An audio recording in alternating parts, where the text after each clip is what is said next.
Hello everybody, welcome into the latest live stream. My name is CareyHolzman. Today is Tuesday, September 25th, 2018. And today I want to get started on one of the 4 Nuka-Cola builds that I'm doing, only because I've got these parts here and I need to consolidate everything together. It's just getting too much here in the house, and I need to just try and reduce some of the confusion. And so by putting the parts into the box, at least what I have, I can get rid of a lot of boxes. So that's my motivation for starting this today. It's a bit ahead of schedule than what I was planning to do, but that's okay. Behind me, I still have old Threadripper here. I contacted Enermax about their cooler, and they asked me, so I emailed them yesterday after the stream. They emailed me earlier today. They asked me for my shipping address and phone number, along with a picture of the cooler, along with the picture of the serial number and a copy of the original sales invoice. And they wanted to know the make and model of the cooler. So of course the make and model of the cooler is listed very clearly on the receipt, and I don't know who else would be making it. Why would I contact Enermax for a cooler made by somebody else? The make should be assumed to be Enermax. So this RMA process is a bit bureaucratic. It seems to collect unnecessary information. The only reason I can think they do that is to discourage you. You know, I see a lot of places when you go to open a technical support call, you know, Corsair will do this too. They want to know what CPU you have and what RAM and what model specifically of the RAM and how many sticks of the RAM and where did you insert the RAM on what motherboard specifically and what model before they've even asked you, before you've even had the opportunity to ask them a question. So for example, when I needed a power switch, why should I be answering questions about a CPU, motherboard, or RAM? It's irrelevant to the case. If I'm having fitment issues, that's a different story altogether, but those should be questions collected as needed. I see them as a discouragement for people to go, now I gotta go get the serial number, I don't know where it is, or I gotta go get my reading glasses to read the darn serial number once I can find it. I understand the need for a serial number, that totally makes sense. Why Enermax wants a picture of their own product? Do they not know what it looks like? My disappointment in Enermax is so profoundly deep, I'm not quite sure how I can express that. This type of information collection bears no logical reasoning other than to discourage the customer from filling in all the required information. Now, in Corsair's benefit, they do only require some questions be filled out, and the others are optional. You know, I don't know if Enermax is dealing with some kind of strange scam or fraud where people say they've got one and they don't. But my understanding from reading forums is Enermax doesn't even want the cooler back. My understanding is when they RMA you a new cooler, they just send you a brand new cooler. So I suppose even following this process, if you wanted 2 Enermax coolers, just tell them you've got a problem with yours and fulfill all their information, and you can still scam them all day long and get 2 coolers for the price of 1. I have no idea what the folks at Enermax are thinking. They're just continuing to punish honest people, and then the thieves can still get away with stealing from them. None of these obstacles they placed in the way are in any way discouraging from that. So I'm a bit disappointed in that, but it is what it is. I filled out the information and sent them a copy of the receipt from Newegg, and I sent them a picture of the serial number, and we'll see what they've got to say. I just think, you know, every company has a bad product. It happens, you know, something goes wrong, and it's how they deal with it. And so far, I'm not happy with how Enermax is dealing with this. I understand why they don't want the old cooler back. It's heavy. It's going to cost quite a bit to ship it, and once they get it, there's nothing to fix. I get that. But what I don't understand is why they just don't make this a very simple and painless process. With the serial number all by itself, they know the make and model, and they know whether or not it's in warranty, unless we're close to the end of the warranty. If we're close to the end of the warranty, meaning that based on the serial number, they know the month and the year they built it. So if we're right at the edge or just past that warranty period from the manufacturing date, then and only then should they ask for a receipt to verify that the warranty actually starts from the date that you purchased it, not the date they manufactured it. But if it's got a 3-year warranty and you're within, let's say, 20 months or 2 years, that you've, since it's been made, when you need an RMA, they know that from the serial number. Requesting a receipt is just nonsense. It's BS. It's completely unnecessary. And it's discouraging to some people who perhaps don't have the receipts. Now, these days, when you buy off sites like Amazon and Newegg, one of the advantages you have is it'll collect all your receipts and save them, all your order history, indefinitely. I can go back 10 years or more on Amazon and Newegg, I think, to find receipts long, long ago, which is a wonderful service. And it's another benefit to buying online that you're just not going to get with a normal retailer. And retailers often use thermal paper, which fades over time. So when you're dealing with something 5 or 6 years old and you pull your receipt, it's probably nothing more than a white sheet of paper. So, lots of advantages to buying online, and Enermax is still treating it as though you just bought it at a retailer. So again, I think that that their process is bureaucratic and nonsensical without any logical reasoning behind it, other than it discourages people from filling out the forms. So with that, we'll see how they treat me. We'll see how fast I get a replacement. In the meantime, I need to put old Thready back together here, and Thready's still a bit loud for me, to be honest. I was listening to it last night and I thought, it's quiet, don't get me wrong, but it's not as quiet as the Ryzen 7 over here, which you almost can't even tell it's on. In fact, the system I sent to Louisiana, the gentleman said he had to walk by and check it a few times. He didn't believe it was on. That's how quiet it should run. So I think what I'm going to end up doing when I get the Enermax cooler back is I'm going to turn off this fan and this fan and this fan, so that we're going to have one fan blowing over the video card, this fan blowing over the heatsink, and then the fans for the cooler will blow up and out. Remember, you don't need fans blowing out in 2 directions. If you're going to have fans blowing out the back, then you don't need fans blowing out the top, and vice versa. And that's going to significantly reduce the amount of dust and noise, I believe. If it doesn't, then it's going to be time to change out those fans that I'm using for Noctuas. I won't change them all out. I may actually just remove them. This is a part of the NZXT case I have now decided I no longer like. These 3 fans in the front, there's no reason you should ever need 3 fans in the front. There's no drive cage here. So if there was a drive cage, down here, I could see the bottom fan, the graphics card. Even if you had a second graphics card, these 2 bottom fans. I don't see any reason ever for this top fan. I don't see where this would ever come into play. I think it's there for looks, and it adds noise and it consumes more power than you need. And the little motor generates heat, so you're adding heat to the system. Remember, moving air doesn't cool anything down. It doesn't lower the temperature of anything. If you're in a hot room and you turn on a ceiling fan, the temperature of the room will not change. You're going to feel cooler because of the air rushing over you. So by adding, and granted, it's not a major heat source, it's a minor one, but one we don't need. So why have it? And again, my major concern is the noise. So I think that fan's coming out, that fan's coming out, that fan's coming out. The cooler will go in. If the cooler fans are still too loud, I'll replace those with Noctuas. And that's assuming that there's something wrong with this Enermax. If I get another Enermax and it performs cooling as poorly as this one does, I'm done with them. I'll never use them again. So that's where I'm at with it. And I need to put this away so I can get started on the next build, which of course, as I mentioned, is the Nuka-Cola build. And we're going to start that off with a Carey-Cola. All right, cheers.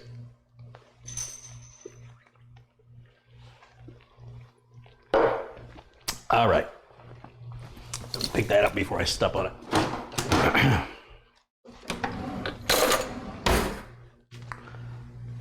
Now, right back here, right here, if you can see that, that's a TARDIS miniature, and it's got a lava lamp in it to emphasize how stupid RGB lighting is. I want to talk to you for a minute, just a minute, about RGB lighting. I'm going to make a prediction, and we can come back to this video in years from now, and we'll see if I'm right. I believe that 10 years from now, a case similar to the Corsair 200R, let's just use the 200R, is still going to look just fine 10 years from now. But I think when you look at one of these RGB cases with all the colors and flashing lights 10 years from now, it'll be like looking back at a disco ball. It'll be like looking back at the 70s. You're going to go, what were we thinking that's so tacky? I think 10 years from now, that case would be, you would be embarrassed by it. And you would be embarrassed for anybody that would still use one. Like if you walk into somebody's house with a disco ball, you're like, really, a disco ball? You know, it's shag carpeting. It's all very, very tacky. And it's interesting to me to see this come back around again, that we have not evolved past it.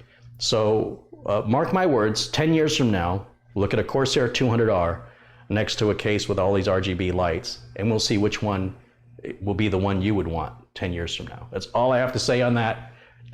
Time will prove me right, or time will prove me wrong. But yes, lava lamps, that is basically what we're building today. Not us personally, but what a lot of people are doing.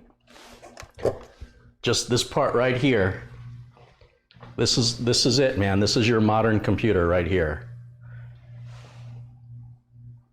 And what does this do exactly? I don't know. But it looks good as a TARDIS. Okay. I hope I made my point.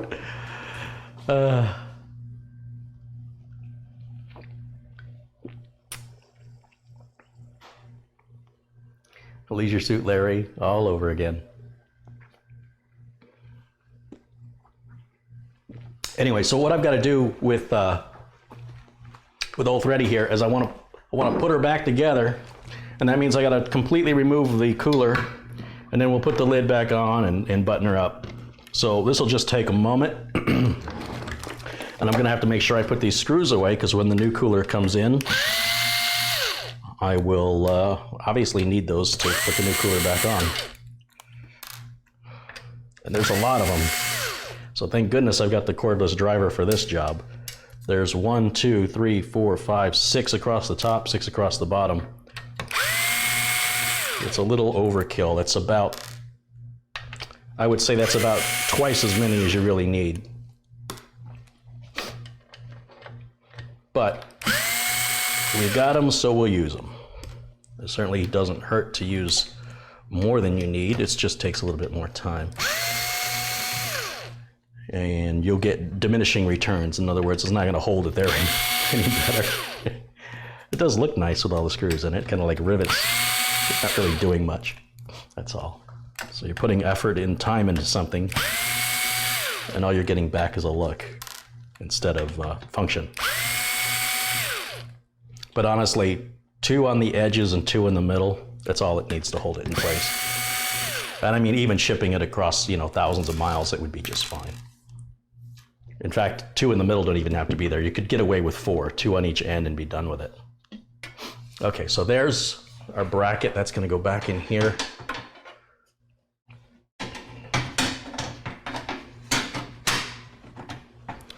And then the thumb screws I have for that, back over here.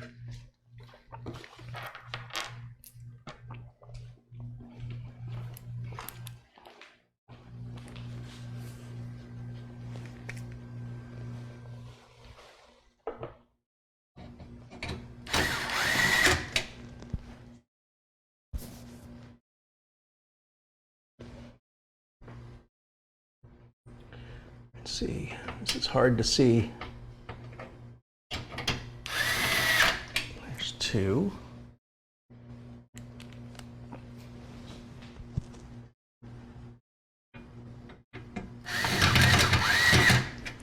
Okay, 1 more right up here. Somewhere. I can't see, it's just too tall. Oh, I see where it goes now. Okay. It's going to go all the way in this corner right here. Let me just get it started by hand. And then I can tighten it down with the driver. There we go. And let's get this power cord out of my way. And put the top back on. Oh, this is the front. We'll put the top on first.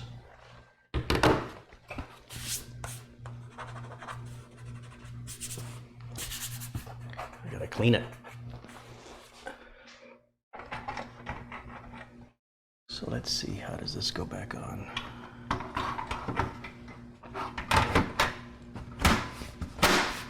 that. And then the front will go on. They've got to go in that order too.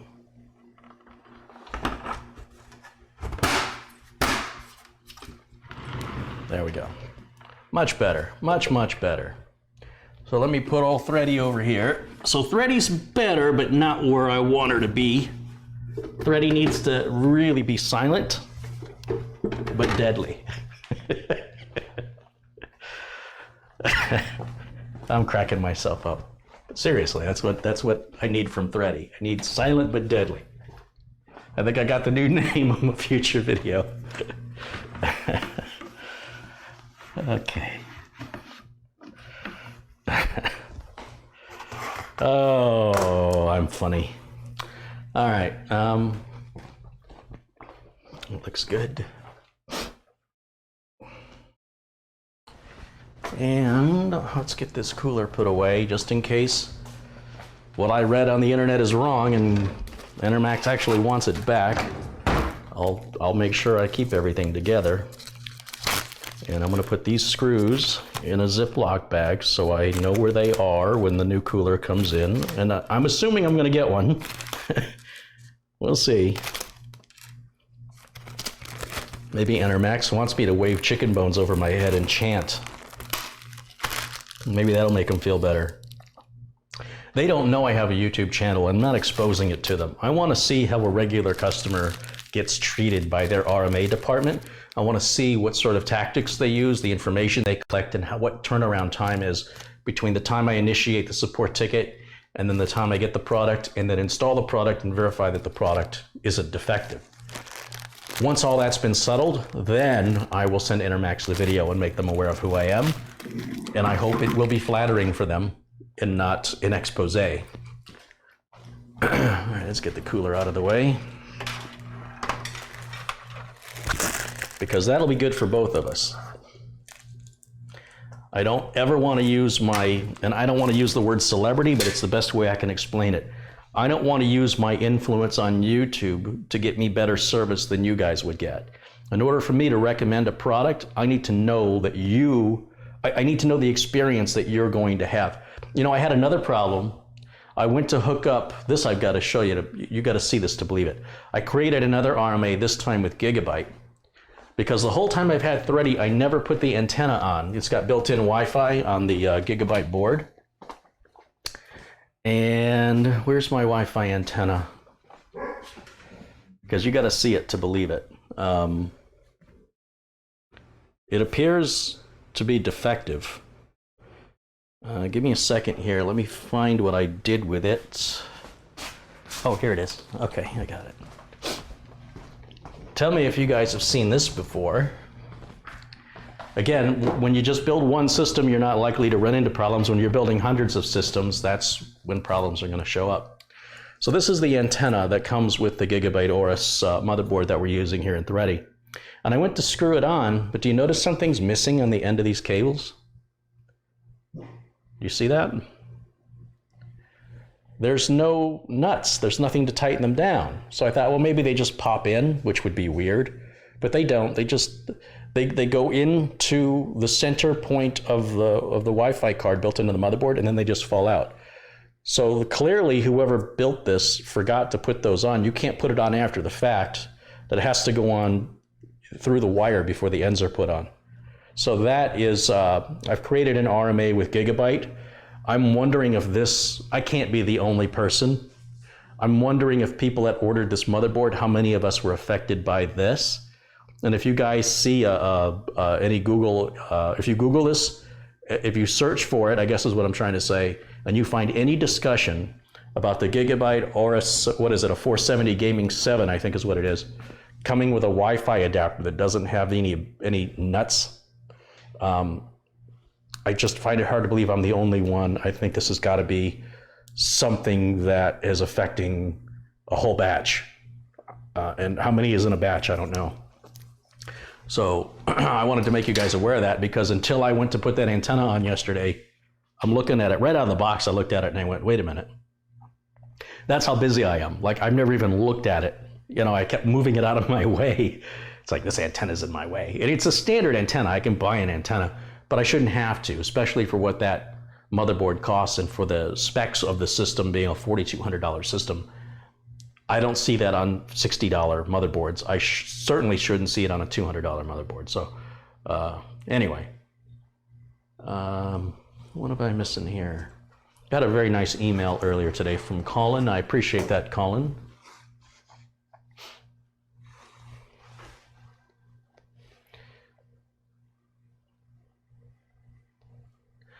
Avery Ramstorff has contributed $2. Thank you, Avery. Avery, I appreciate your contribution.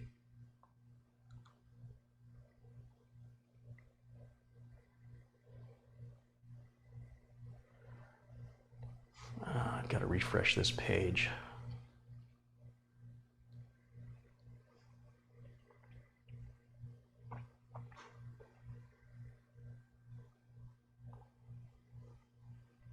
What do I make Avery a moderator? Now, I want to make something very clear to both my viewers and my moderators. One of the downsides of going live like this is dealing with the drama that's happening in the chat room because people don't know how to behave like adults. Not most of you are fine. This is going out to the ones, and they know who they are. If you need to come to me to complain about somebody, my solution is probably going to be to ban both of you, just to get rid of both of you. I don't have time to work as a referee. If a moderator is being heavy-handed, you're going to lose your moderator status. Moderate very lightly. I would rather see you err in caution where I have to take care of it than to have you being heavy-handed and punishing people for things that you should just ignore. So if somebody makes a comment that's political, you can ignore it.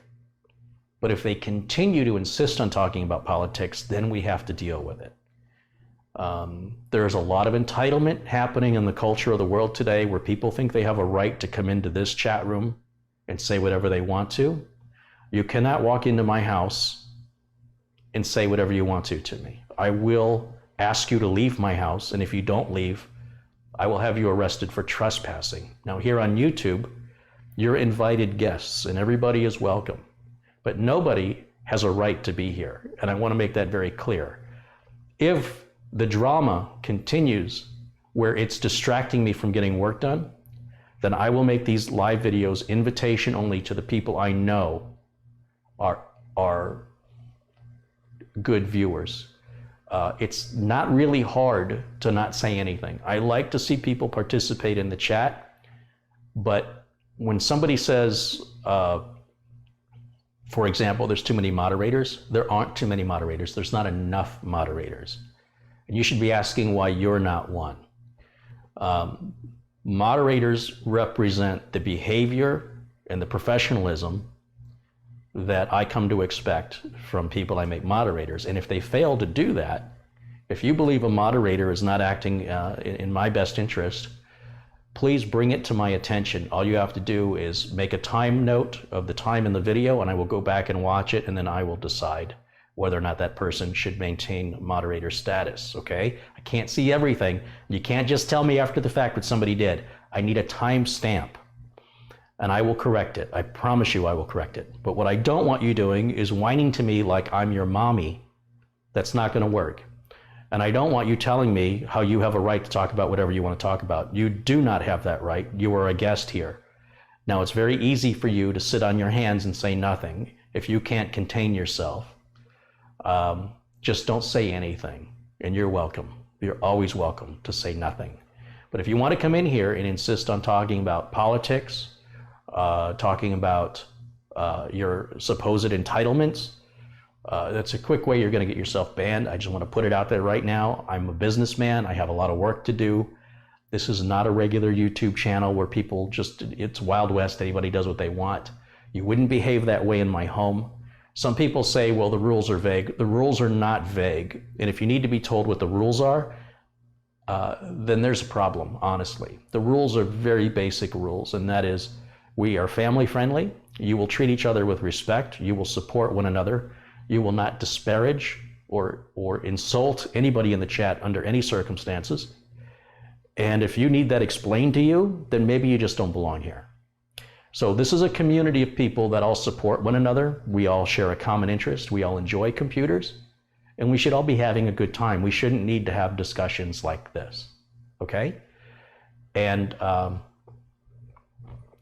this is why I have, this is why I have the moderators. Paul Baxter said I only delete idiots. Paul, I don't even want to see that word idiots, or I will remove your moderator status. I understand you meant it as a joke, but I don't want any disparaging comments, especially coming from my moderators. If somebody is simply not following the rules, they can be banned. There's no reason to call them any names, okay? And that's the way it's going to work from here on out. And I have got a zero tolerance policy because I'm too busy. I don't make any money from what's going on in this chat room. I mean, when somebody wants to contribute to the channel and help finance the channel, I really deeply appreciate that. Terry McGill's contributed 10 Australians. Thank you, Terry. And I know there's a 90-second delay, so that was purely coincidental. But I just want to say, nobody's out to get you. We're all here together to share a common interest. And even if you get banned from the chat room, you can still watch the videos. It's just that you won't be able to participate in chat. And if you would have had the wherewithal to stop yourself, you would still have access to chat. But because you could not stop yourself, I had to stop you because it was getting worse. And then after a few months, I go through and I undelete everybody on the ban list because I find a lot of the people who cause the problems end up having, oddly enough, they end up having their YouTube accounts closed. So I end up with about 50 or 60% of the banned people just not even having YouTube accounts anymore. And everybody else will have calmed down by then and will have forgotten about it. And maybe they will have forgotten about me too. And then that keeps my ban list, you know, from being pages and pages long. And so that's the process. That's how it works. That's why it works. But let's remember why we're all here. We're here to enjoy each other's company. We're here to support each other. I hope you're here to enjoy watching the builds and sharing the stories I have to tell. I certainly enjoy learning from you guys. I learn a lot from you guys, and that makes me a better technician. And I hope that I'm making you guys better techs too. So it's not just me giving and, you know, I'm receiving too, but what I will not receive and what I will not tolerate is any type of abuse, physical, verbal. I get that enough in the real world. I don't want it here on my YouTube channel, okay? I think it's very reasonable. There's no reason anybody has to tell you what rules are. Behave like you're at your mother's house. Because I'm a mother. Are we good? I really didn't want to have that discussion. I really don't. I want to have a good time. I want to build computers. I want to smile. I want to laugh. And it's like, for some reason, the world's making that to be a challenge, and it shouldn't be. It should be the easiest thing you can do. It's Nuka-Cola time, baby. Let me get the case out of the box. So we're going to start with Australia, even though Australia is actually supposed to be number 2 on the build list. But I don't have all the parts for number 1 yet. So, like I said, we're not going to complete the build today, but we're going to get what I have in parts. We're going to get that installed as far as we can.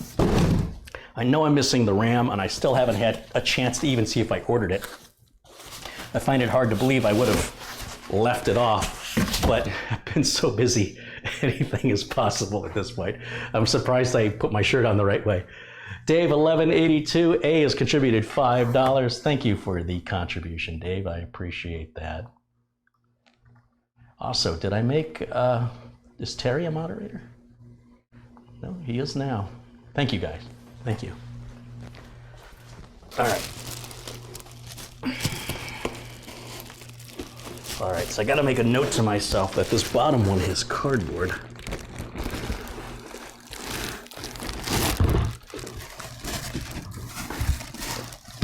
I don't know why, but the piece of styrofoam that has the holes for the legs has a piece of cardboard here, which brushes up against the front panel. I don't know why that's there, but when I put it back in the box, I want to make sure I put it back in that way because it's there for a reason. And especially when I put it back in the box to go to Australia, I want to make sure that all that protection's in place for a very long journey. God, I love this case. I do love this. And people can tell me that I'm a commercial for NZXT. People can make all kinds of bizarre, wild, conspiracy-based accusations, but the truth is, I like it. I just like it, and I'm sorry if you think that it's any more than me liking it. I just, come on, anybody who knows me knows I'm gonna like this case. So if you think NZXT is paying me, you must be new here. God, it's just gorgeous. It's absolutely gorgeous. That is me all day long. It's almost as if they were thinking of me when they built it. Get a hold of that ego, Carey. They don't even know who you are. All right, fair enough. Okay, so let's push this button in right here. Panel's painted on the inside as well, which is pretty neat. And, well, we've got it apart.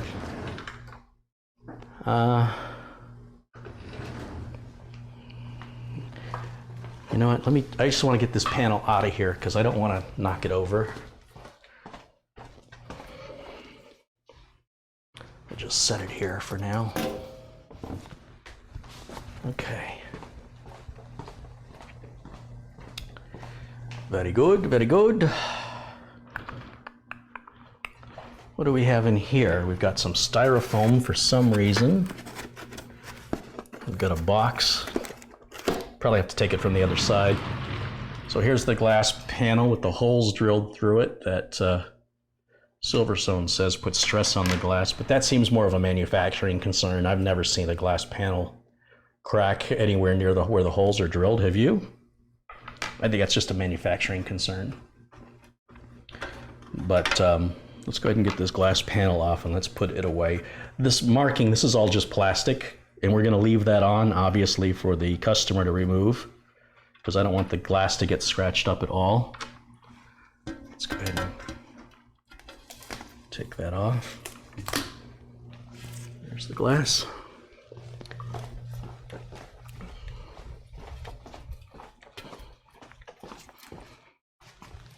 And we'll put that here by the other lid. There we go, it's not going anywhere. All right, so I have a big piece of styrofoam. I guess it's not coming out this way. So much for that thought. I got a big piece of styrofoam right here, which is just weird. I don't know what they're protecting.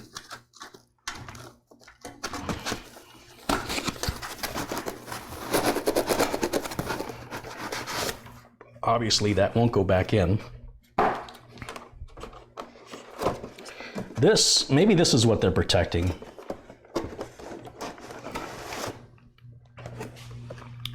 Vault Boy Series 3, Vault Boy bobblehead. Okay.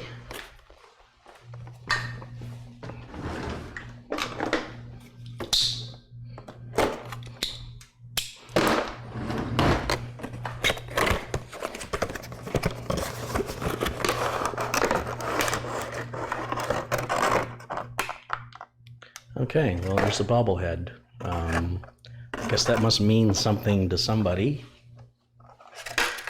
And I don't know where this part went. I guess like that. We'll keep that in there, and that will go to the owner of the computer. There's no sense, nothing for us to do with it, so I just wanted to see what it looked like. Okay. And then these screws, we'll put these over here. Ooh, they're kind of sticky. They got like some weird sticky glue on them. Wonder why.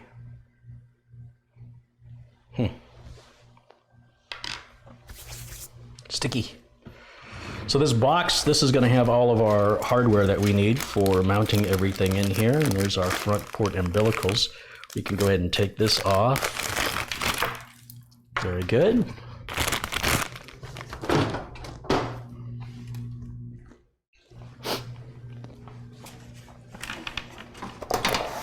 And then here's the box that's going to have all the screws for everything that we need to mount the hardware into this case. Look at the cable management tracks we've got here, and I love how the tracks can be removed. If you don't like them, you just unscrew them and take them off, Why you would want to do that is beyond my comprehension, but you can if you want to.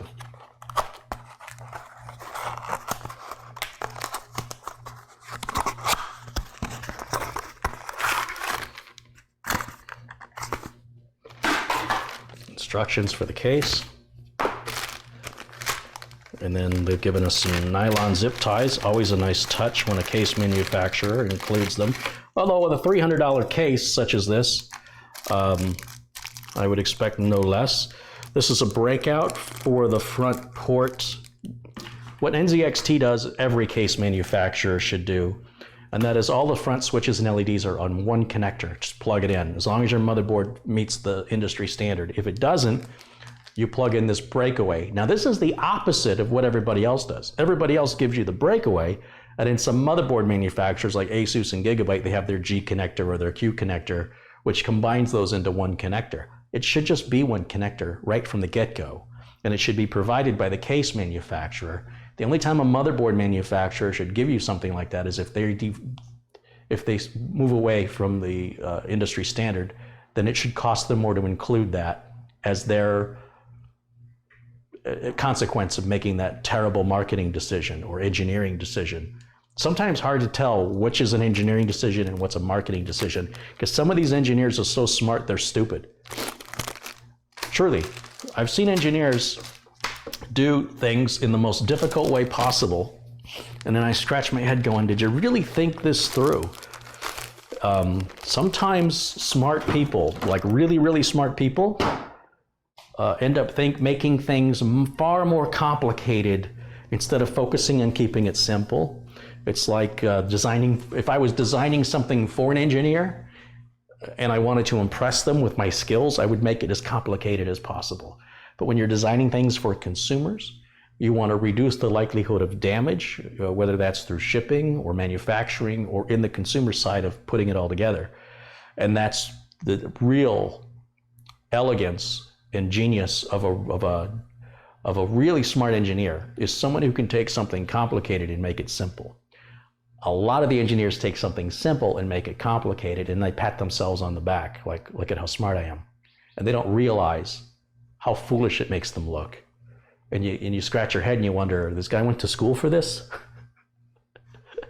So that's my opinion. It's my opinion.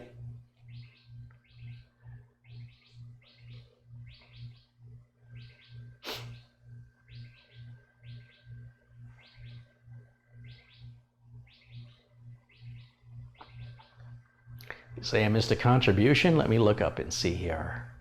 Yes, Alan E. has contributed $2. Thanks for what you do. Great job as always. Thank you, Alan. I appreciate that.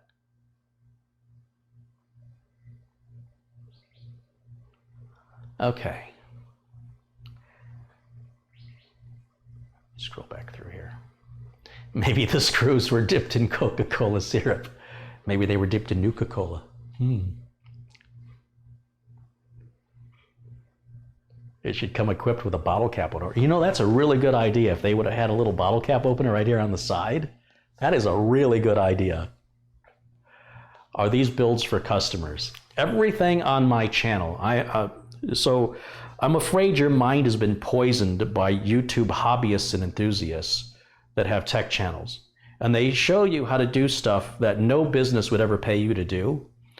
And they have no accountability, no liability, and no responsibility to anything they say or do. It only affects them and nobody else.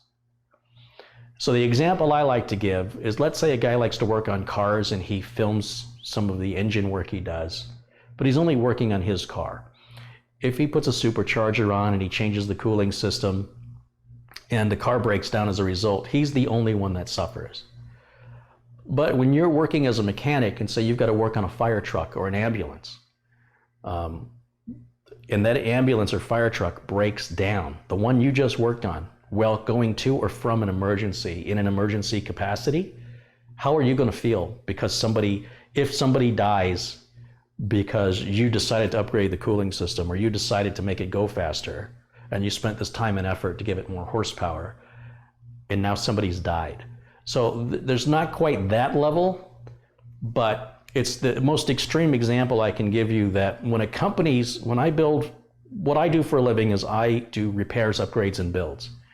And they're all paid for by customers, just like if somebody turned a camera on at the Geek Squad and, well, I guess that's the same as watching the monkey cages at the zoo. But I mean, if somebody was a real working computer technician and they put a camera on the wall and they said, I'm going to show you what I do for a living so that you can have a better idea of what it's like to be a computer technician. And the reason I do it is because there's all these hobbyists that, you know, the ones with the most subscribers, the tech YouTubers, they're all hobbyists. They're not working computer techs. And anything they do, they hold no responsibility or liability to anybody but themselves. And in the real world, if you're going to work as a tech, if a decision you make or the work that you do results in a company not being able to perform business for any amount of time, the company loses money many times over whatever you were paid every minute they're down. So let's say you've got a server that goes down in a company that's got 40 employees. You've got 40 employees on the clock being paid who can't work. That's how important your job is. Those employees are getting paid to sit there and do nothing until you get that server back up and running. On top of that, all the customers that those employees were hired to help can't receive any help. So all the customers then could potentially take their business elsewhere, or perhaps they leave a negative Yelp review on the company or a Google review, or start chewing out the employees because they've got other things to do and they don't have time for this. All that pressure comes back onto you as the tech to get it fixed fast, get it fixed right the first time. You're not going to see anything like this from any of the other big tech YouTubers. They simply don't do it. I show real live repairs where I diagnose and repair live on camera. Show me one of those tech YouTubers do that. I take your phone calls on occasion. We take phone calls and answer people's tech questions. Those guys, those big tech YouTubers, they don't have the experience. They don't understand the liabilities. They may have once worked as technicians many years ago, but they've been out of it. Once you're out of this field for about a year, that's it. It's already passed you by. And it's not to say that what they're doing isn't of value. And it's not me saying I'm better than them. Because if you think that, if that's what you've heard, then you're not listening. What I'm saying is this is what differentiates my channel from theirs. Anybody who likes tech, anybody who promotes tech is okay in my book. But you really need to understand what you're watching. Watching entertainment between that and watching, let's say, real life. My channel is real life. When you want a dose of reality, come on in. When you want some fantasy, there's plenty of YouTube tech channels, and that's all they make is fantasy all day long. So, all right, welcome in. I hope you enjoy the channel. If you're new here, you're always welcome. We treat each other with respect here and support. We are our own community, and we're always looking for more community members who participate and are friendly and courteous and kind to one another. So if you know anybody else that you think would be interested, please invite them. Radioactive has contributed $5. He says, thank you for all your videos. Thank you, Radioactive, for your contribution. And Christoph Esch has contributed 10 euros. He says, I'm setting up my own YouTube channel. Thanks for the inspiration. Have a Coke on me and some dog cookies. Thank you, Christoph. And yes, you should. I encourage you to start your own YouTube channel. I think it's a great experience. My public speaking experience, my authoring experience, my comedy experience, and my filming experience were not enough to prepare me for going live on YouTube. The only way you really do it is by doing it. Just like you can't learn to ride a bicycle by watching somebody or by buying a better bicycle. You have to get on the bike, and you're going to fall down a few times. And don't be afraid. Don't be afraid. Okay, let's see what we got for parts. Oh, wait a minute. Let me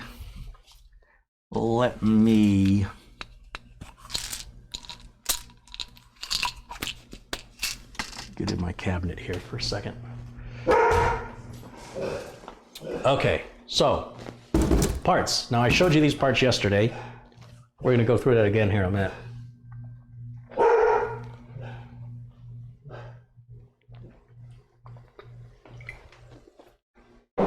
All right, so here's what we got.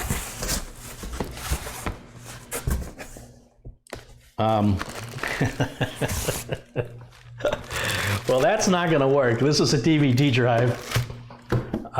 There's no place to put a DVD drive in here. So That's not going to go in.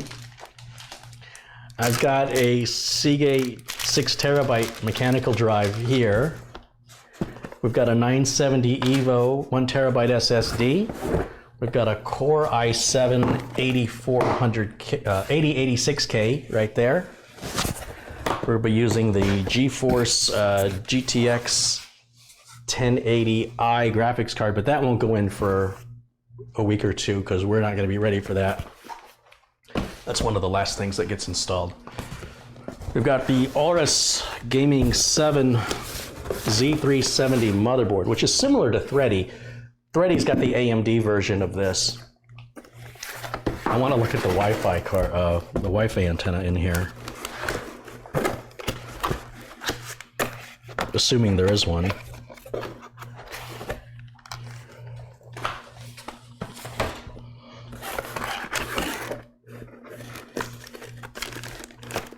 Oh, this one doesn't have Wi-Fi.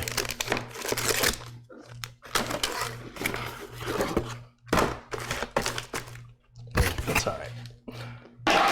That's all right. It's all right. It's okay.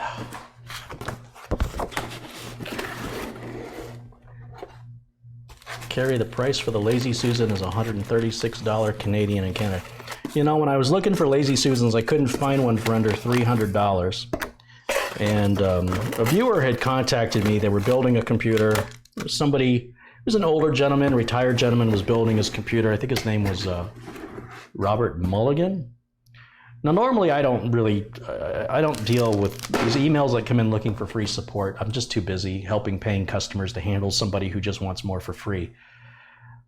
But something about it just, it was a combination perhaps so that I wasn't very busy and the guy's story seemed intriguing. And so I called him on the phone. Of course, he wasn't expecting that. And we got his problem resolved. And as a thank you, he sent me the Lazy Susan. And I said, wow, that's exactly what I needed. Thank you so much. And I assumed it was about $300. And when he showed me where he bought it on Amazon for 30 bucks, then I was like, really? My support's only worth 30 bucks to you?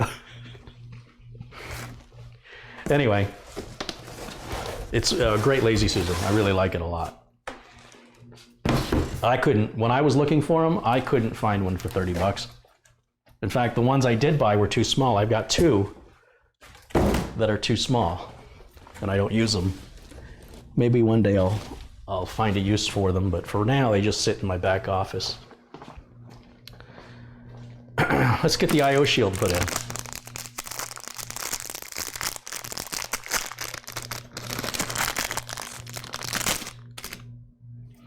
The I/O shield's kind of a gunmetal color. I like that. It's not black and it's not silver. Let's see what it's going to look like back here.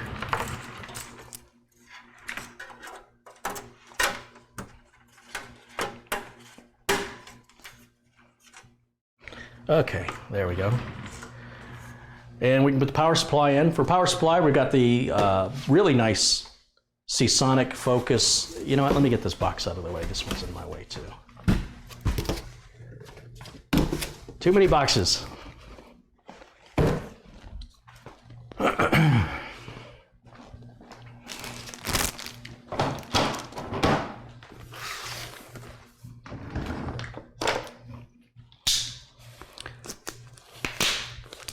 So this one is going to a gentleman named Rodney in Australia. We can all say, hello, Rodney. I don't meet Rodneys very often. I think I've only met one Rodney in my life. It's a good name, Rodney.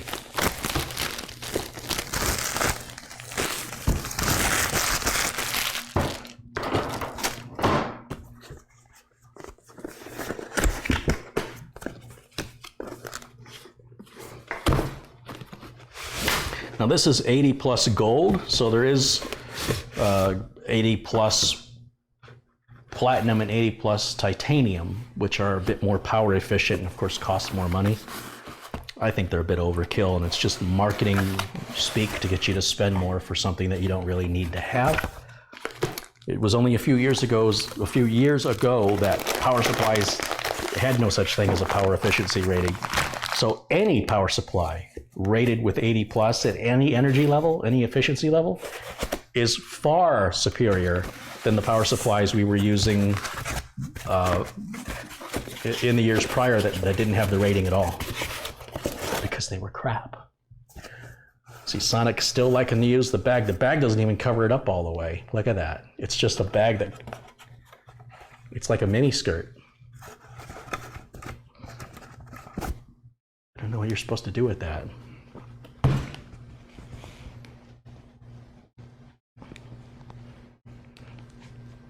Does that really look ridiculous? What, a chef can wear a hat and a tech can't? A surgeon can wear a hat? Oh, I guess it doesn't matter if I get hair in anything. This is what size I expect my McDonald's French fries to come in when I order a large that costs like $12. It doesn't cost $12, but the fries are very expensive at McDonald's. That was the joke. It didn't quite work. All right, so let me just, there's a little piece of plastic that always covers the company logo. The rest of the power supply can get scratched to heck, they don't care. But just make sure that logo on the bottom that you won't see doesn't get a scratch. So I take the plastic off. You don't have to take it off. It's an OCD thing, you know. It's just there in the manufacturing process. You don't have to have it. It doesn't really serve any purpose once it's in your hands. And if it doesn't serve a purpose, I don't want it. Tonsils, get out of here. Appendix, you're gone.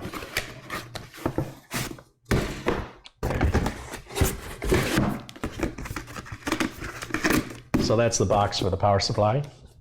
It can go right there. These are our modular cables. Big fat power cable. I'm going to put that and the user manual here in the motherboard box. We're going to keep everything together in the motherboard box. Extra screws, extra parts, documentation, drivers, and that will go with the system to the customer. I always recommend to the customers, I advise them, put the box away. There's nothing in there you need. When you receive the system from me, it's plug and play. Just plug it in and start using it. But years from now or months from now, when you decide you want to add some hardware or upgrade some hardware, or God forbid you need to do a repair, you need to know where this box is. Well, you don't have to. It'll just cost you more. And I just very rarely run into a customer that goes, I don't care about money. Spend whatever it takes. Spend whatever you need to spend. I don't care. I don't want that box. No one's ever said that to me. And then when they can't find their box and I tell them how much money it's going to cost for me to try and get the proprietary screws needed for the case, they whine about it and I go, oh, buy a new case. Which one's cheaper?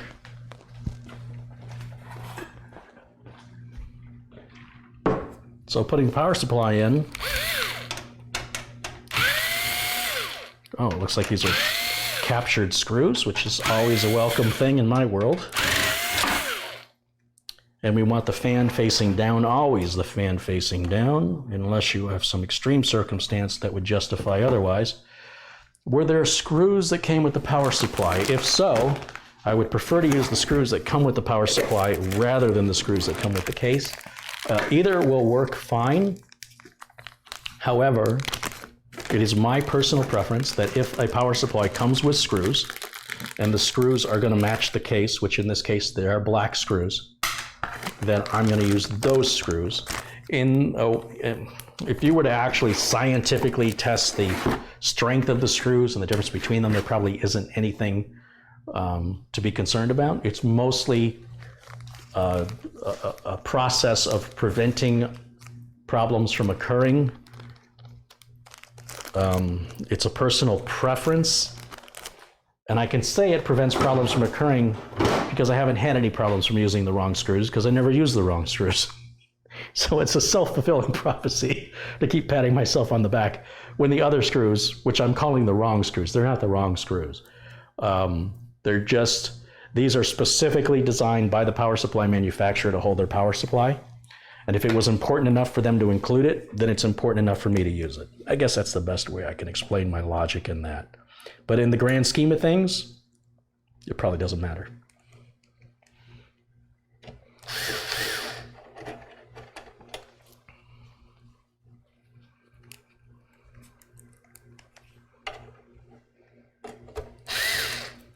I just get them all started here.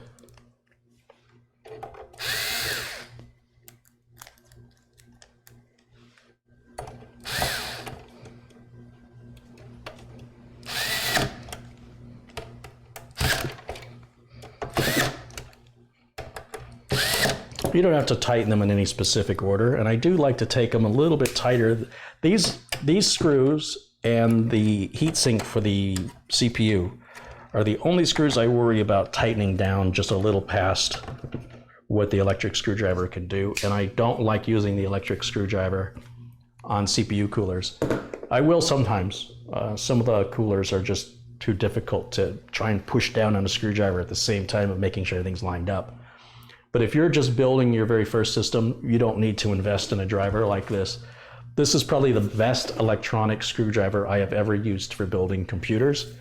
Again, there's going to be some people that say that Panasonic has paid me to say that. I wish they did. This is about $170 for this screwdriver without the bit. This is a 6-inch Phillips #2 bit, and it's magnetized. And the driver has a little light on it. You can lock it, you can bend it.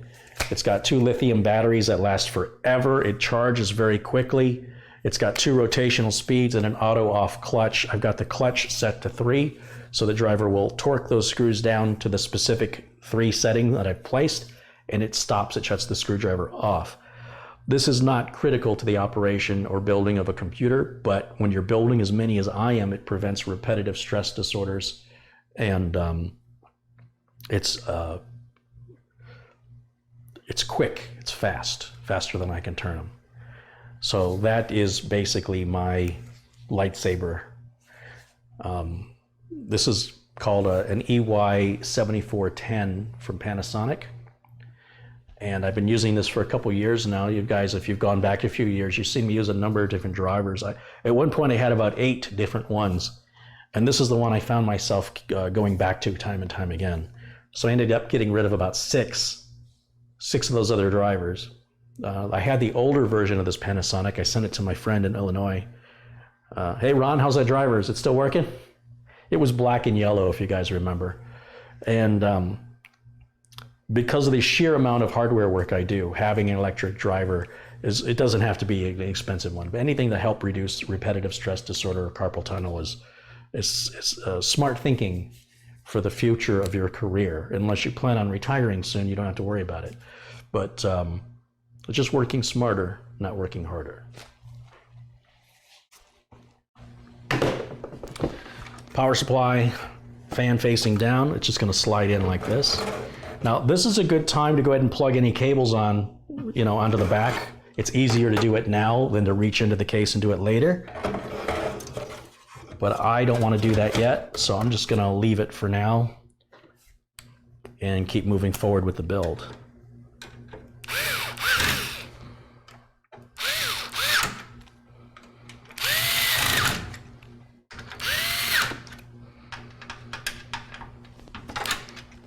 There we go.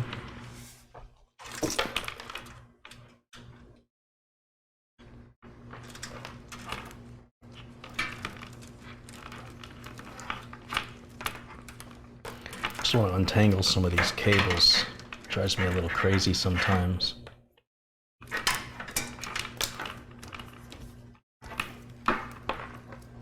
What is this? Wait a minute.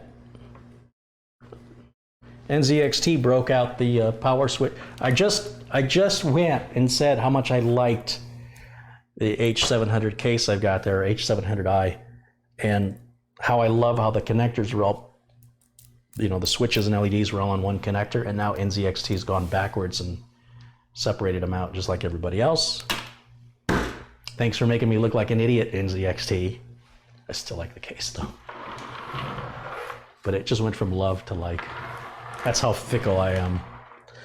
This is they only make 2,000 of these. And each one is numbered. There's a metal plate back here. I don't know if you can see it. Right here is a metal plate that says H700 Nuka-Cola limited edition. And I can't read it because it's too small. It looks like it says 854. I think the other one I had was like 1190. Let me see. 954 out of 2,000. This is number 954.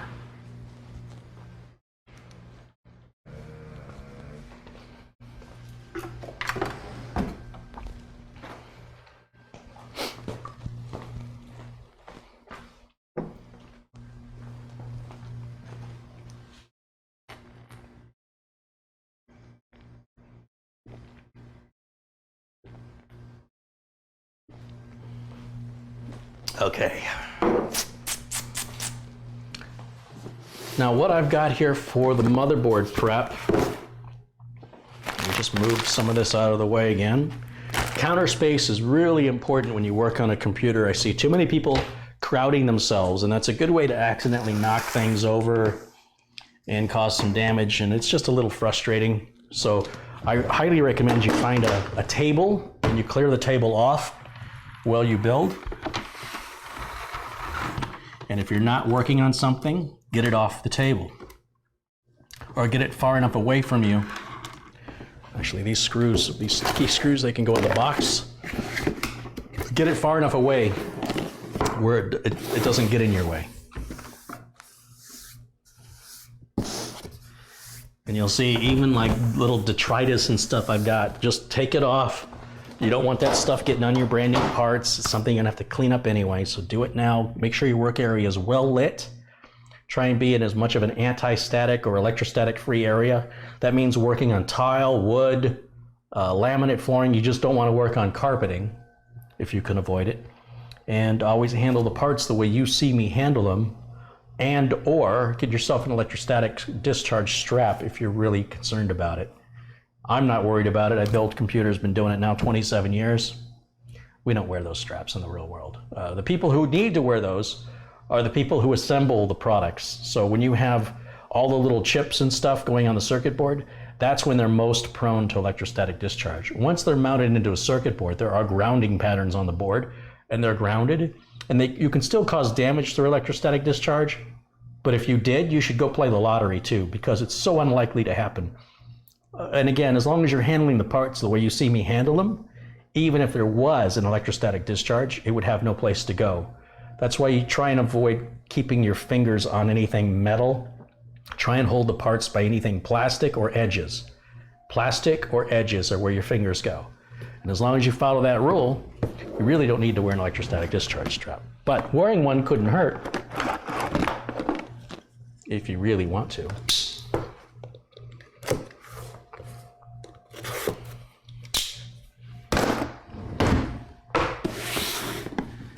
Motherboard prepping time. Let's see what we got.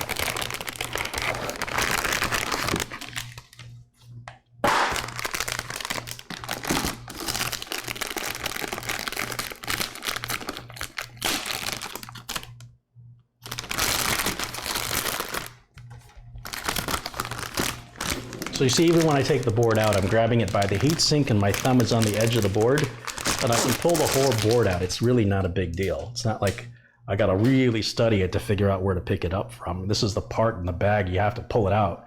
So I don't have much choice. I'm gonna lay it on top of the box. The box is a good place to work only because it's convenient and I don't wanna scratch my counter. I could just work on the counter, but these little points down here, I don't wanna touch them because that's where you don't want electrostatic discharge. They're very sharp and pointy, like the rabbit in Holy Grail, and the rabbit's teeth. And they can scratch up a counter very easily. And if that happens, I'll be looking for a new wife and a new counter.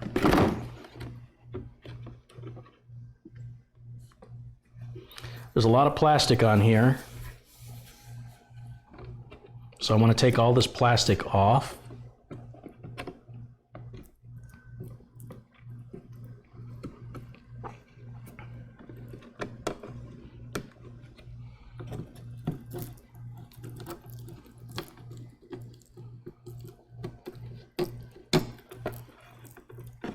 Which apparently is one of the most difficult parts of the whole build. There's not like a tab that says pull here, you just have to kind of figure it out.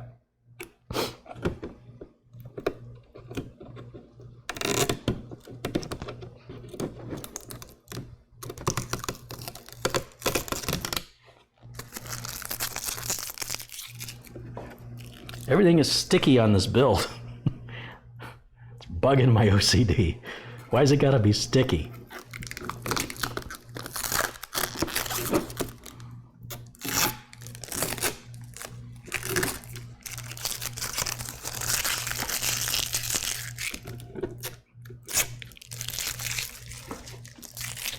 All right, I think that's all the plastic. Nope, there's a little bit right there. And there's a little bit more. Could have done without this Gigabyte. You guys could have made this easy to remove. Usually they print something like, you know, removed before use. That if you didn't know that, if you're a first-time builder, you might think it'd be a good idea to leave it on just to keep your components clean. Which, by the way, is great for the next guy you sell it to, so he can remove it and it'll look like new under there. But since it's yours and you paid for it with your hard-earned money, shouldn't you enjoy the newness of it rather than the next guy you sell it to? That's my philosophy. I'm still pulling plastic off.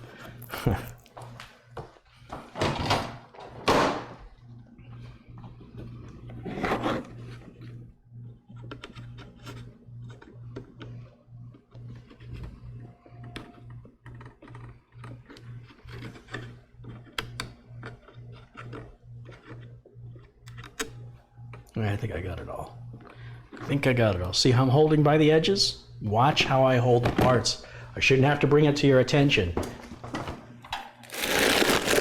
That's the kind of detail you need to be watching for on a build. If you want to do what I do, and you want to have the same end result I have, you got to watch the detail. Okay, so now I've got 1, 2, 3 M.2 slots here. The first one is covered. Got an M.2 here, an M.2 here, and an M.2 here. I'm guessing the covered one is the one we want to use first. I'd have to open the manual to check, but I've got a guess that's the one I want to use. I'm going to just start there. You really should check your motherboard manual and verify these all may not run at the same speed, but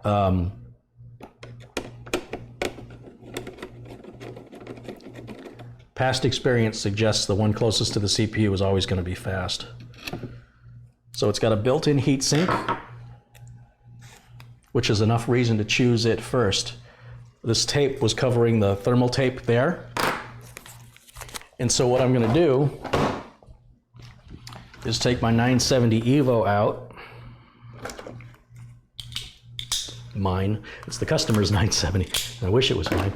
And we're going to place that here in the M.2 socket. Now look at how Samsung packages this. Take that out. Nothing else in the box.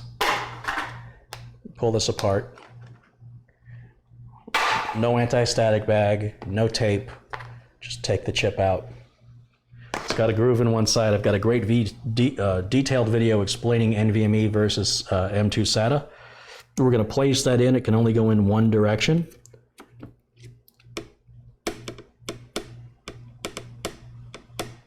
And then I'm kind of curious what's going to hold that down. If I need to secure it, or if this is enough to secure it. This might be all we need to secure it, which is weird. I have a suspicion there might be an M.2 heatsink, not a heatsink, an M.2 standoff in the box. Let me just double check. Let's see. We've got a bridge for, oh, wait a minute, what's this? There's 2 extra M.2 screws. Those are extras from what I can tell here. We've got what appears to be an RGB cable for something, and maybe a temperature cable, another RGB cable, SATA cables, documentation, the G connector from Gigabyte, which I think maybe we'll use that on this build since the motherboard, since the case rather doesn't accommodate us the way other NZXT cases do. We've got a little Go Faster sticker here that says Aurorus. I didn't realize Aurorus was a company name. I thought it was a brand of Gigabyte, but Aurorus actually appears to be its own brand from Gigabyte. Just a long time ago, ASRock was a part of ASUS. It no longer is any part of ASUS at all. It's a completely independent company. But when it originally started, ASRock was an offshoot of ASUS. And people continue to say that today, but they're no longer correct anymore. ASRock is its own independent company and is no longer affiliated with ASUS.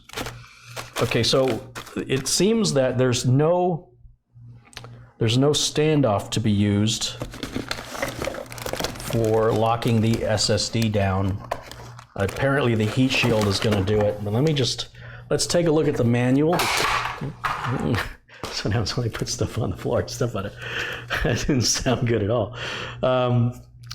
Let's just look here in the manual and see where it wants us, or how it wants us to put the M.2 drive in. We'll work with AMD's Crossfire or NVIDIA SLI, but nobody really uses dual graphics cards anymore. It just diminishing returns and the power of new graphics cards sort of makes that irrelevant nowadays. But if you want to do it for the challenge of it, you certainly can. There's just not much benefit to it anymore, but a lot of headaches to it. The headaches still remain, but the benefits have gone away, mostly. I should say the benefits are not as great as they once were. Far from it. Okay, so it shows the 3 M.2 drives here. And I'm going to need to pull out my reading glasses to read it. And let's see what they have to say about it. I'll show you here. The M.2 connection supports M.2 SATA or M.2 PCIe and support RAID. Please note that an M.2 PCIe SSD cannot be used to create a RAID set either with an M.2 SATA or SATA hard drive. So if you want to create a RAID array with an M.2 PCIe SSD, you must set up the configuration in the UEFI BIOS mode. Well, duh, okay. Follow the steps to correctly install an M.2 SSD into the M.2 connector. Step 1, get a screw and a standoff from the included M.2 screw kit. Well, those are pre-installed on the board except for the one under the heatsink. The one under the heatsink has none pre-installed, but it does have the two heatsinks, the two standoffs and screws for the other two M.2 slots are already there.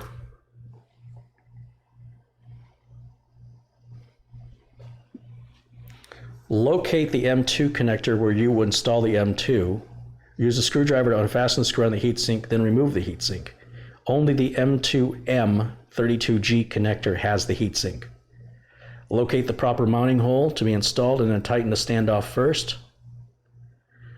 Insert the M.2 SSD in an angle and then press it down and secure it with a screw. Replace the heatsink.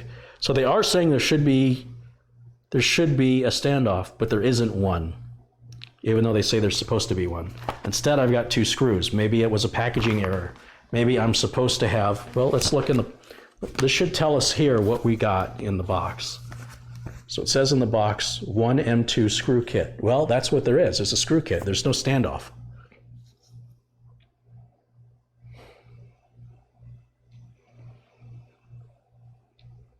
The only thing I can think is that the standoff isn't necessary, but I can't see how it could hurt to have it. And I could steal one of the standoffs over here. It's just not there. Let me just show you. There's no standoff there, but you can see we have a standoff here and we have a standoff here, and they have screws already in them. And if you go directly above where that hole's going to line up right here, there's no standoff under there. So the instructions are telling us to use a standoff, but they didn't give us one. And this is a disconnect between the people who write the documentation, engineers, and the actual people who put everything in the box, the marketing department, not being on the same page. So I have a choice, and my choice is, I was talking about the Samsung packaging. There are documentation and instructions. You have to separate this piece. This is so not obvious. There doesn't appear to be any way to separate it. It looks like it's one solid piece, but you can kind of see the documentation through the holes. And it sits like a Russian nesting doll, where you have to pull one piece out of the other piece. And the instructions are a complete waste of time, as most instructions are, but they are in there. And you can see me struggle with it just to try and figure out how you're supposed to separate these two. Oh, all right, so the middle comes out. That's what it is. The middle just comes out. And then that's your documentation. So again, I don't think the documentation really does us any good. We'll throw it in the box so the customer can have it. And I think at this point, my choice now is to just put this in, put the heat shield, the heat sink in, and lock it down. But nothing really prevents that M.2 drive from sliding forward and coming out. And since this is going a very long distance, I think I'm going to go ahead and remove one of these standoffs here since we're not using it. And the customer will have to contact Gigabyte if they need it. I think that's what's going to have to happen. Or I could contact Gigabyte and see what they have to say. So the standoffs have a little slot, so you use a straight edge screwdriver. And I need to get the M.2 drive out of the way. I'll put it on the book there so that it won't be, again, for electrostatic discharge. The paper isn't on a conductor, so we're fine there. And I'm just going to move that into the 80 position, 80 millimeter. M.2 drives are called 2280, at least the ones I've been using. They're 22 millimeters wide, 80 millimeters long. And they do sell them in 60 millimeter and 42 millimeter and even, I think, 110 millimeter. But 80 is the most common. So with the standoff now moved there, I can reinsert the M.2 drive. And we can put the screw, make sure you're using a magnetized screwdriver. It is critically important. These are very small, easily lost screws. It's another reason why you want your fan turned upside down on your power supply. Not only is your cabling going to look a lot better, but if you were to drop a screw and it fell into the hole where the fan is because you put your fan facing up, that's not good news, folks. That's high voltage in there. Also, if you were using liquid cooling and you had a pump leak, and it leaks down into your power supply, not good. So flipping the power supply with the fan facing down, assuming you're using a case that has vent holes on the bottom specifically for that. Also, like with this case, we've got a little filter down here that filters the power supply, the air coming in. That is the way to install it. I see too many people putting them in upside down. It makes the cabling look like a nightmare, and it's a place for, it's a sarlacc pit for screws. That's what it is. Some of you will get the reference, and some of you, well, will have to use Google.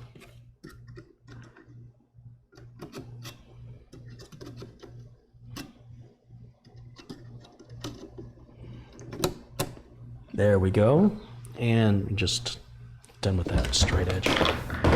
Rarely ever use a straight edge screwdriver on a computer build. Okay, so the motherboard looks no different. The M.2 is completely hidden. You would never even know it's there. Having that heatsink built in is a nice touch. It matches the color and design of the board.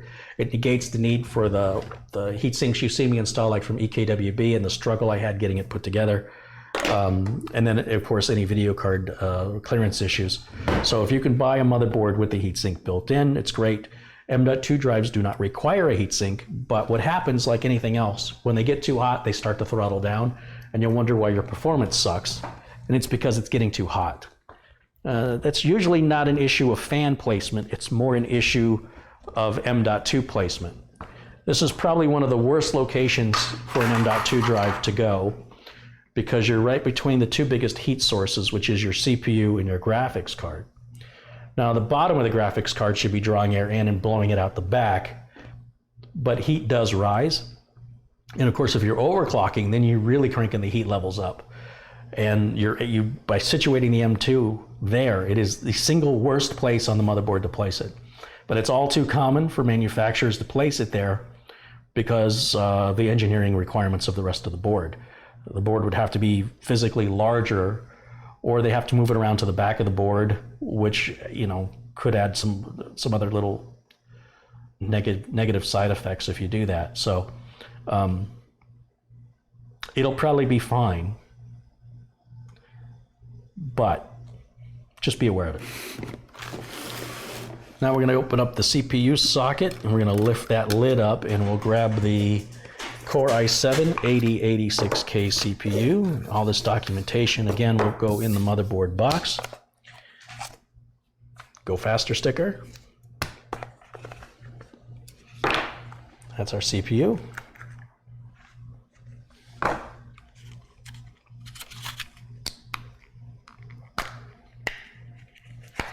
And right here, CPU is going to go in only one direction. I've covered this in a lot of detail in other videos, so I'm not going to go through it again today. It'll sit right down in the socket, the lid will close, lock it down, and the top will just pop off. We want to keep this. If you ever have to take the CPU out, for example, sending the motherboard in for RMA, you've got to cover the socket. The pins are very, very delicate, and the manufacturer, if they see that you've sent back the motherboard without this, they're going to send it right back to you and say your warranty is null and void. Have a nice day. So all of that, the documentation, this plastic cover, will go in the motherboard box with the rest of that stuff. This, I have to talk to the customer about. This was a mistake. We'll have to go USB if he wants a DVD drive. They're only about $10 more, and then you just plug it in when you need it, which isn't very often these days. And that's about all we can do for the motherboard prep at this time. I don't have a cooler yet, and I don't have RAM yet. We do have the hard drive to install. That looks pretty easy to do. We've got the bays down here at the bottom. I'm not quite sure how they work, but I'm about to find out. Looks like we've got screws on the bottom, screws on the top. I think I want to go to the top position so it'll be a little easier to cable. Getting the cables way down here on the connectors, on a case like this, it's not going to give me much room. So I think we're going to go for the top for ease of access. Nobody's going to see it. That's all being covered by the power supply shroud. These are not captured screws. They come completely out.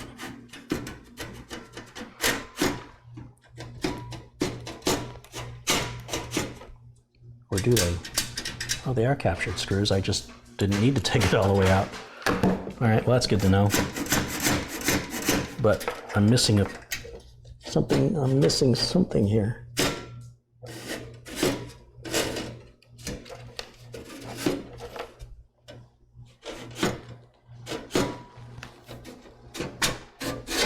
There it is. Hard drive is going to go in. Well, first of all, let me put this captured screw back in there. I'll do it now. Well, it's easy.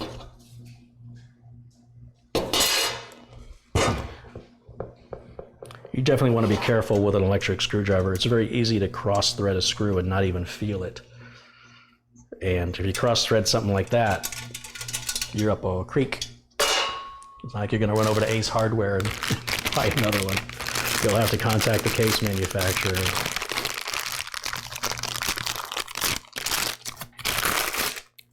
So here's our Iron Wolf drive. I've had really good luck with these. I've got a couple of 12 terabyte Iron Wolf drives.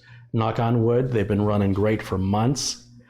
They're in my Synology NAS, and they're designed for NAS use because drives, when you don't use a drive for NAS use, if you use like a regular hard drive, in most cases it'll work okay, but what ends up happening is the drives get this weird vibration, especially when you got like 4 of them lined up, and that tends to cause premature hard drive failure. So the Iron Wolf drives are specifically designed for NAS use in that they reduce the vibration when there's several of them lined up. Now the Synology NAS I have now is only a 2 drive. I've got two 12 terabyte drives in a RAID 1 array. Because the capacity of drives is so big now, I don't need a 4 drive array anymore. The only reason I had it was to hit certain capacities. These days, I think 14 terabyte is the biggest one you can buy. So, you know, you can imagine having 4 of those. It gets real expensive real quick. Now the drive is going to go in so the connectors are going to be facing the back. If the connectors face the front, we have no way to get to them because there's a big shroud right up front here.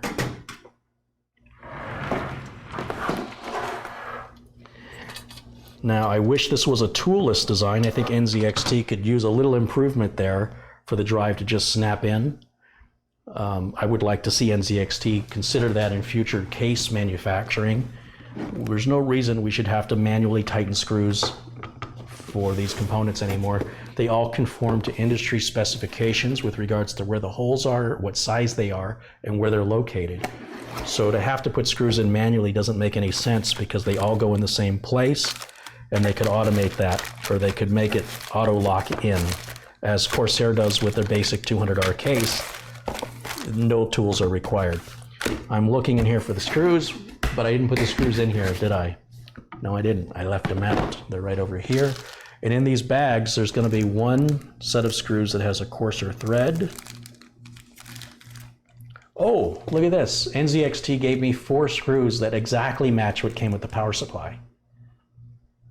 They're 6x32 hexagon screws. I guess that's 6mm by 32mm, is that right? 32 seems awfully long. It can't be 32. I don't know what the 32 stands for.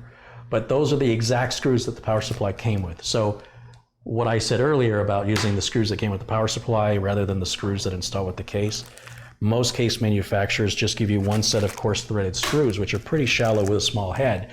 And they're intended for you to mount your motherboard, mount your hard drive, and mount your power supply.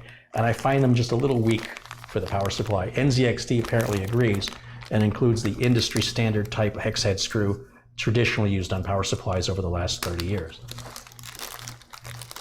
Hey, Britex with us. Hey, Brian. Whatcha, Brian?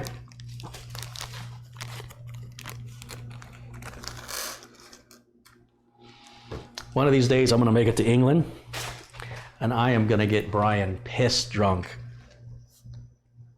And he's going to be abusive, and he's going to tell me what a horrible person I am. I'm into that.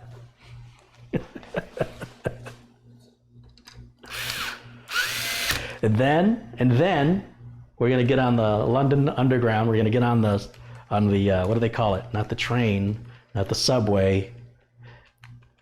We're going to mind the gap, and we're going to get into a big brawl while the train is in motion, so I can have the real British experience. Right? Right? The tube. We'll get on the tube, and we'll get into a big fist brawl. Welcome to London, mate.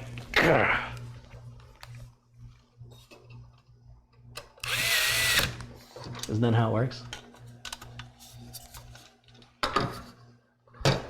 Happened to my sister when she was vacationing in England. A big fight broke out. These two guys were drunk, and they were falling on top of other passengers, punching each other.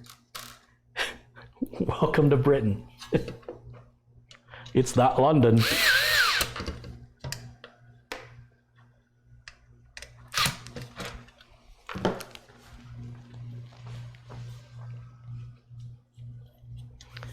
I know there's about a 90-second delay, so I'm just waiting for Britex response. So there's a track right up here, and apparently, well, there's nothing up on top for it to track onto, but there is a track on the bottom, so it's on the top and the bottom, and so that's what's gonna lock it in there. See, it's not catching, but when I get it lined up properly, it should catch.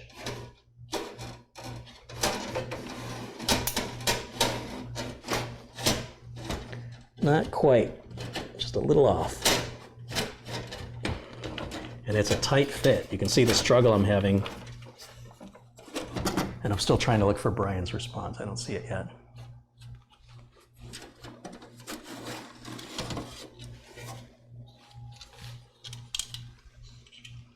Oh yeah, Glasgow. I'm sure Glasgow is probably, the Scottish like to fight, I think, a lot more than the British. There we go. Feels like it's in the track now. I can slide it forward. There it is. Whoop. I think I'm going to start these by hand because they just don't line up right. And like I said, I don't want to cross thread anything.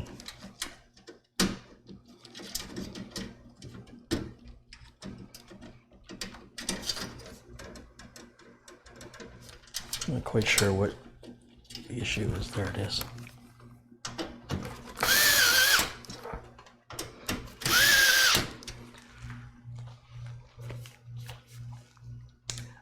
Gonna be about time for me to charge the battery in there from what it sounded like.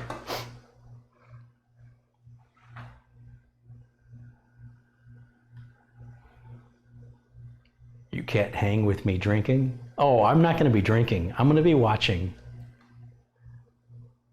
I mean, I'll have a drink, but by the time I finish my first one, you'll have finished, I don't know how many. We'll have to see. Probably 10.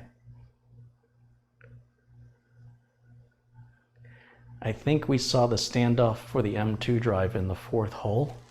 I didn't. I think you were looking, oh, I know what you were looking at. The heat shield has a screw that goes in right here. And I think you were looking at that standoff right there that holds the heat shield in place. I think that's what you were looking at. Come to London and I'll show you around. You got it, Brian. You know I'll take you up on that, right? I bet you'd be I bet Brian would be an absolute thrill to be around in London. You know, the guy in India, that scammer said if I went to India, he'd show me around too, but I got a feeling he would just stab me and dump me in the river, in the Ganges. God. Here, let me show you my TARDIS. Tell me if you like my TARDIS, Brian. Hold on, let me see if I can get the camera to focus in on it.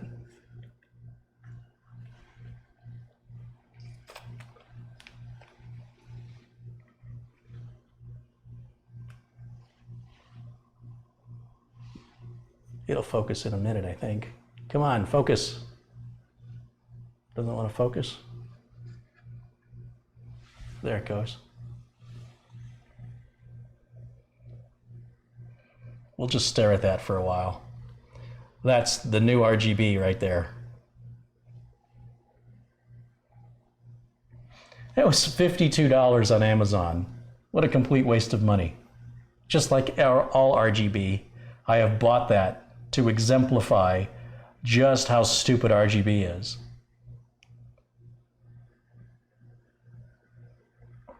If you look closely, you can see the little globs moving up and down inside the tube.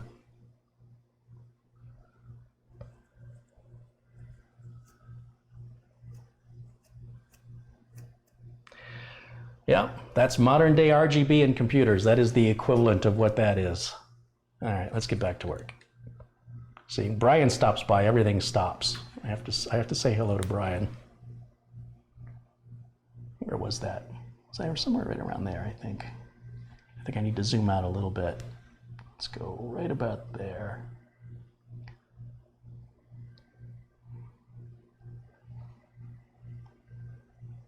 Yeah, that'll be fine. It's actually probably zoomed out too far now, but what are you gonna do? Okay. Oh, I knocked my nylon zip ties on the floor. That's not good. I need those later. I usually put those in the box too. Keep those over here. I want to put the Q connector on so I can pretend that NZXT, you know, made it one connector. Although this little Q connector comes from the motherboard manufacturer. This is from Gigabyte. And you're just going to put your cables in there, and then that one piece will plug into the motherboard header, which is a lot easier than hooking each cable up individually. And it's all labeled for positive and negative and where everything goes. And I've got past videos where I show a really nice close-up, and it was a pain in the butt to do the close-up. What I had to do was, if you can imagine, what I had to do was get a camera like this, right? just so you could see what it's like to film. I had to get a camera like this.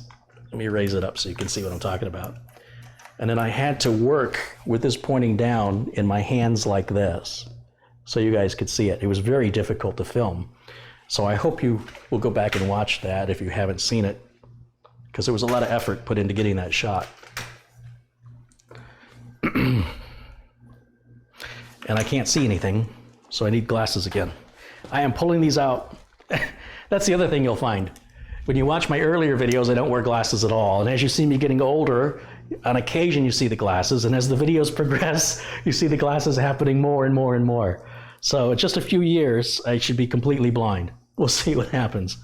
You know, my mother told me to stop that. She warned me this was going to happen. All right. Power switch. Power switches goes there.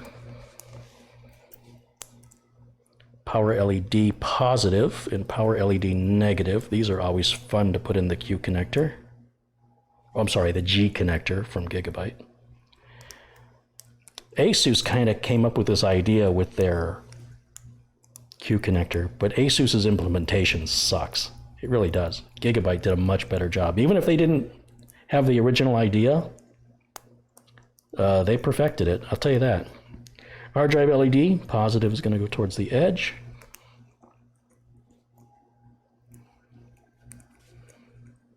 Which means, in this case, the words on the connector face out. And then we've got the this case has no reset button. So there's no reset. So we only have the 3. And now we just plug that onto the motherboard and we're good to go. And then we've got audio, USB, and what is this? This is probably for powering all of those fans. We're back to having the 3 fans in the front, 1 in the back. We'll see if it's quiet. I gotta go look at the wish list and figure out what Rodney and I talked about for a cooling solution. You know, I've got that Kraken X62. It would work really well in here. Although I told somebody else they could have it. Funny, I couldn't give one of those away, and now I need 2 of them. I've got 1. Brightech is going to bed. All right, Brian, good to see you as always. Take it easy, buddy. Aging is not for the faint of heart. Yeah, my grandfather told me don't get old. So I'm doing the best I can.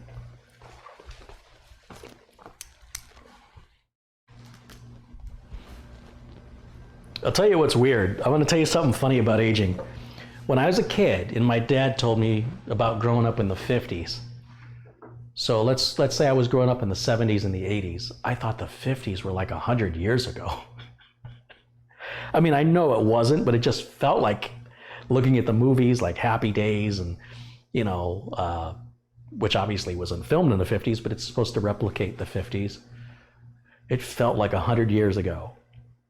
But living it, and you go, well, gosh, you know, the 80s weren't that long ago. They were just right there. Just a minute ago, it was 1986. Just then, it just happened. But I imagine the kids watching this, it must feel like 100 years ago to them, like the 50s felt to me. Because 1980 is to 1950 what 1980 is to 2010. And that's a freaky thought. That's a really freaky thought. So perspective of when you were born is very interesting, how old something may seem, but the people that have been here before you were born seem like it was just the other day. Anybody old enough to agree with me or to disagree? Robert says he's 53. I'm 50, so we're very close in age. HMS Wessex says I'm 51 on Friday. Happy birthday. Colin Hilton is 74. Well, he's got to know what I'm talking about. He's close to my dad's age. My dad is 74, as a matter of fact. He'll be 75 in November.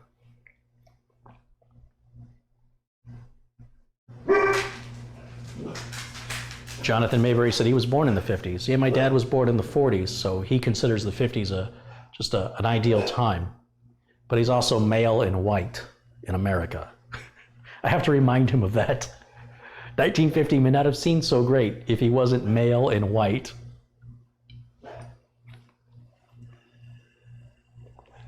It's strange when 80 says, I'll be 50 next month. Oh, here come all the ages now, flying across the screen. Lord Falk 1 says he's 61. Magni Johansson is 32. Mark Baguette says, I'm only 22. Well, that's good. Nothing wrong with being 22. Angry Dad 1969 is 48. Sue Poland 63. Jeff Foster's 44 yesterday. Happy birthday, Jeff.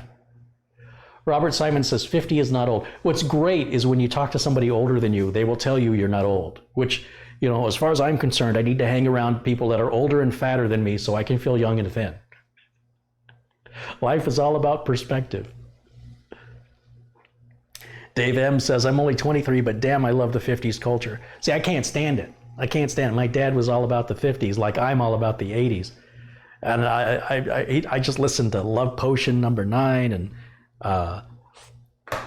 all these rapey songs about she's sexy and 17 or 16 Candles are very rapey.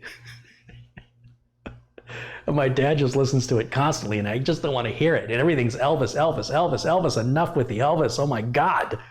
Weren't you supposed to like the Beatles? What happened? If you're born in 43, weren't the Beatles really big in your mid-20s? My dad's not into the Beatles at all. What's wrong with you? We'd be on the same page if he liked the Beatles. Dave in Tucson says he's 73. Look at the age range we've got here. I see 12 years old. I think you really need to be 13 to be on YouTube, but I won't tell since you're behaving a lot more adult-like than some of the adults. Who's the oldest person we have in the chat room? Is 74 the oldest? Bo Hagren says I'll be 50 next year, but I'm not feeling that old. I feel like I'm 30 or something. Yeah, it's a weird sensation. When I see people that are 50 years old, most of the time they look 50, but when I look in the mirror, I don't feel like I look 50. But maybe we all see ourselves that way. I don't know. I still feel like I look the same, but maybe that's the way everybody sees themselves. I don't know. It's psychology. Elvis is dead. Let him rest in peace. I'm just sick of Elvis. My dad karaoke's Elvis. He listens to Elvis practically every day. And if anybody's around me, that's the way I am with like Duran Duran. So like father, like son. I'm sick of it. I'm just tired of Elvis. I think he's not that talented of a guy, but whatever. I probably would like Elvis if it wasn't shoved down my throat every day in my childhood for 20 years.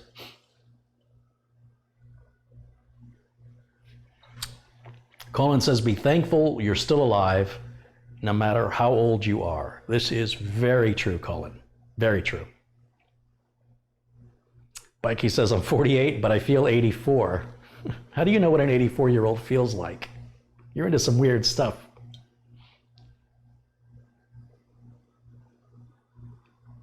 Robert Jones says, I don't act 56. Yes, well, I know people that certainly don't act their age. I know 20-year-olds that act like they're 80. I was one of them. I probably still am. I'll catch up to myself one of these days.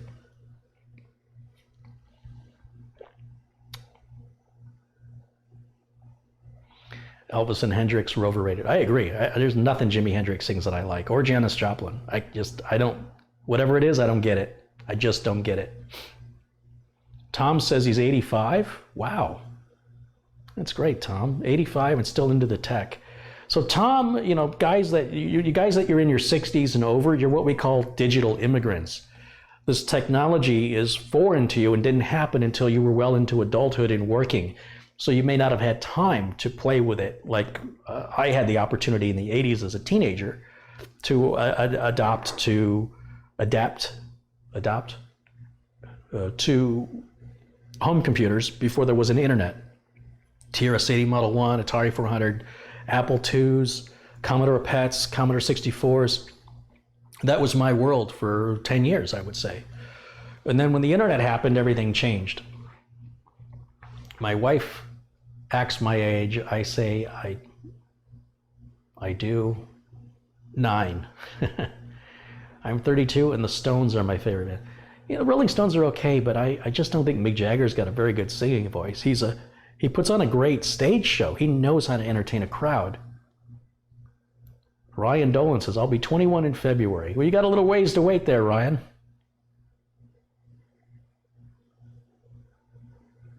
Mike Ladd says he was in his 30s when he started building computers. Yeah. Robert Simon said, I may be over 50, but I'm still a kid at heart. Absolutely.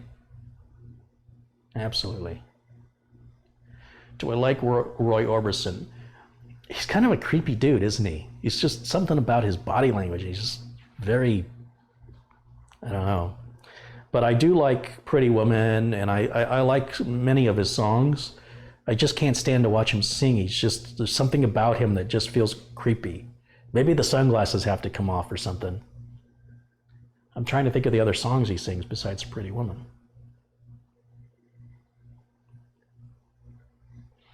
The best live concert I attended was Peter Gabriel. I never saw Peter Gabriel. Of course, he's one of the original members of Genesis. The first concert I saw, I was 16 years old. Foreigner's, probably the best album they ever came out with, called Foreigner 4, had come out. It's got songs like Urgent and Jukebox Hero, among many others. I had the cassette of it, and I went to the concert, my very first concert. It played at the Veterans Memorial Coliseum, which these days doesn't hold well, they have this, it's now the Arizona State Fairgrounds. They sold the place out. Big stadium, huge stadium, sold out. My ears rang for 3 days. It was the best ever. It was a great experience. I never heard music that loud in my life. Never, ever have I heard music that loud. And I loved it, loved it, loved it, loved it. The irony, of course, of listening to music loud can damage your ears to the point where you can't hear anymore. There's some real irony there.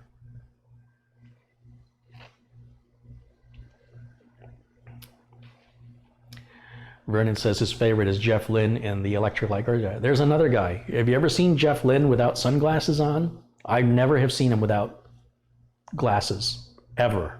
And they're usually tinted so you can't see his eyes. I don't know what color his eyes are. It's weird. He's an extraordinarily talented guy, though. Jeff Lynne and Brian May from Queen, very talented British guys in bands that I don't think get the credit they deserve. And don't get me wrong, they got a lot of credit. A lot of people really acknowledge their talent. But you got guys like Eric Clapton, who doesn't really have much stage presence. He's sort of a guitar nerd. He's very good at playing the guitar, but he's not much, he doesn't really put on a show, you know, unless you just want to look at his hands. So I've never really been a fan of Eric Clapton. I've never been a fan of the Eagles. I think they're overrated. It's not to say I don't like them. I saw an Eagles tribute band and I had a good time, but I wouldn't go and see them in concert. Not that it's possible now with the deaths, but I just didn't think their music was that great. To me, 38 Special and the Eagles are right about the same. And if I had a choice, I'd see 38 Special. If I could choose one over the other. If I want to listen to country rock, I'll take 38 Special over the Eagles any day of the week. But that's me. Hotel California is way overplayed, but there are certain rock anthems like Hotel California, Stairway to Heaven, Bohemian Rhapsody. I would even put No More Tears from Ozzy Osbourne, where you have these, 7 or 8 minute length songs that vary in tempo and contain a lot of different instruments and rhythmic changes that have withstood the test of time. And there's no denying Hotel California is one of those songs. It just doesn't do it for me. Hey Jude and Let It Be are, again, two very long songs that change a lot. And if you combine the 3 songs from the Beatles, what were those 3 songs? What were they called? In the End. They're 3 songs, but they're meant to be played all as one track. And it should have been released in one track, in my opinion. I can't think of what it's called right now. Do I like Mexican Coca-Cola? I'm supposed to like it, but honestly, it's too sweet. I'll drink it. There's a restaurant we go to, and there's a couple of restaurants here in Phoenix. They don't have a fountain machine, and if you want a Coke, you get the Mexican Coke. I'll drink it, but it tastes a lot like Pepsi to me. It's very sweet. So I guess I've grown accustomed to the HF, the high fructose corn syrup. But technically, high fructose corn syrup should be sweeter than cane sugar, but the taste, I much prefer a more bitter taste.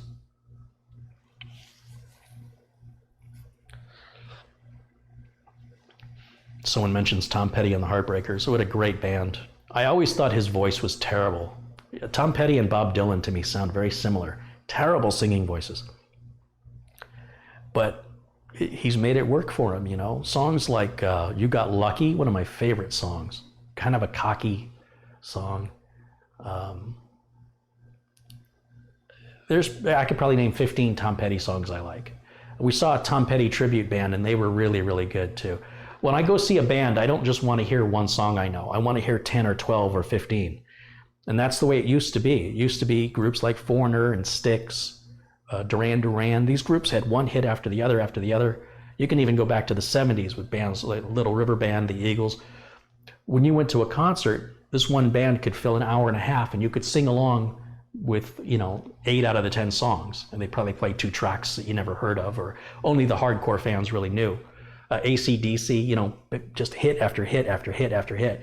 Nowadays, it feels like bands get 1 or 2 hits, and they travel with other bands that have 1 or 2 hits. So, for example, Lovely the band, which has a song called Broken that's playing in rotation on the radio right now, is playing for free at Tempe Marketplace in a couple weeks, I think. I'm not going to drive over there and fight the crowds to a free concert to hear the one song I know they sing. I've always been the kind of guy that I'm only interested in the song being played on the radio. I'm not interested in listening to the album. But some albums have so many hits. Fleetwood Mac, when you get the Rumors album, almost every single song is a hit. Anything Michael Jackson ever released, almost every song on the album is a hit. On Foreigner 4, almost every single song on the album almost is a hit. And some of the songs should have been hits that I listened to. The Cars would be another one. When you have the Let It Go album, or the there was another one that they big one, can't think of it. They just had track after track, hit after hit after hit. Def Leppard did that intentionally. Some bands, they want to be as artistic as possible. They don't care if it's popular. Other bands sit down and they go, okay, we want every song on this album, and this is supposedly what Def Leppard did. They said we want every song to be an anthem song. So Pyromania, and hit after hit after hit. It was specifically designed for that. And how do you do that? How do you know what's going to be a hit? I mean, there's obvious formulas and producers that can, formulaically tell you what you need to do, but it doesn't guarantee a hit. And I do like Def Leppard. Bon Jovi, songs like Bad Medicine just got really old and overplayed, and I just can't. If it's on the radio, I change a channel. I'm just sick of hearing it. Or Dead or Alive is too slow. One of the things I really liked about AC/DC, many hard rock bands had ballads. You're not a hard rock band if you're singing ballads. AC/DC never sang a ballad. AC/DC always stayed true to being a hard rock band. And it wasn't so hard rock that it was thrash metal, because that's just noise as far as I'm concerned. I was never really into Nine Inch Nails. I was never really into, I'm trying to think, Smashing Pumpkins. These bands, to me, it just sounds, it's just too many, how can I explain it? There's not enough detail in the song. It just feels like noise. A group I've been really liking lately is Muse, and they've been around a long time, and I've only, within the last year or two, heard of them. And all their music sounds alike. Their lyrics are always on the same sort of message: fight back, stand up for yourself, us against them, us being the citizens and them being the government. And I like the message, but they don't have much variety. When I hear a song by Muse, and I can never have heard it before, I go, that's Muse. They all sound alike. And I'd like to see a little more variety. That was the thing I liked the most about the Beatles, as you could hear a song like Come Together, which is a very unique sounding song. And then you could play Got to Get You Into My Life. And then you could play Hello Goodbye. And you'd say, who are these guys? Who's the band that plays that? The Beatles. Well, what about this one? Oh, that's also the Beatles. Well, what about this one? Well, that's the Beatles too. That's an incredible diversity in both the instruments that they use, the people that sing. They took turns. Paul would sing, John would sing, George would sing, even Ringo would sing, Yellow Submarine. And then later in his solo career, Photograph. And that gave the band such a diversity that the only way I know it's a Beatles song is if they go, yeah, yeah, yeah, they bob their head. That's a very Beatles thing. But other than that, it's only because I know the song is by the Beatles. I can't hear it and go, that sounds like the Beatles, because there's no sound to the Beatles. Maybe on their first album, but after that, it was very different. Penny Lane is a very different song from I Want to Hold Your Hand or Do You Want to Know a Secret, another one of my favorite songs. I love how Do You Want to Know a Secret starts. It's really cool. It's similar to the way Long, Long Way From Home by Foreigner has a really weird intro, and I can listen to the intro over and over. And another intro I really like is the intro to Money for Nothing by Dire Straits. If you crank that up where the guitar starts playing in the very beginning and it's nothing but guitar, and crank the bass up. There's no bass, it's just guitar. But then the drums just smack you in the back of the head. They come from out of nowhere. And it's so invigorating, it's so visceral. I really like that. So anyway, where was I? Got me talking about music. I guess, so part of me doesn't want to put the board in because I know I've got to do the heatsink, and I don't know what I'm going to do yet. But I can't have the board laying out like this. It's just going to collect dust, it's going to get damaged. So I'm going to go ahead and put the board in. It's just a few screws. If I have to take it back out later, I will. But this will secure it and keep it from damage. So let me go ahead and do that now. We do have standoffs pre-installed.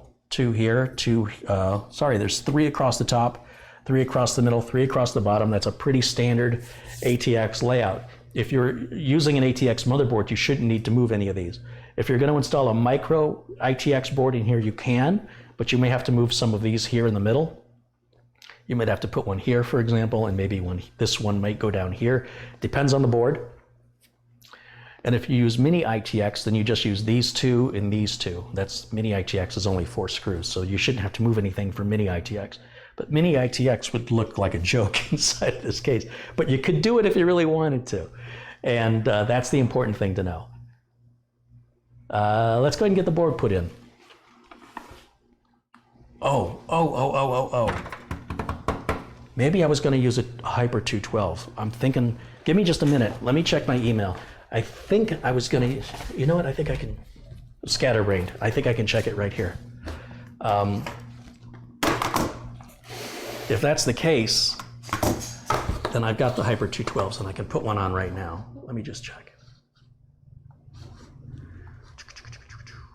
I gotta go to this. This was a discussion. Normally it goes on an email and I keep a record of it, but this was a discussion that took place on Facebook.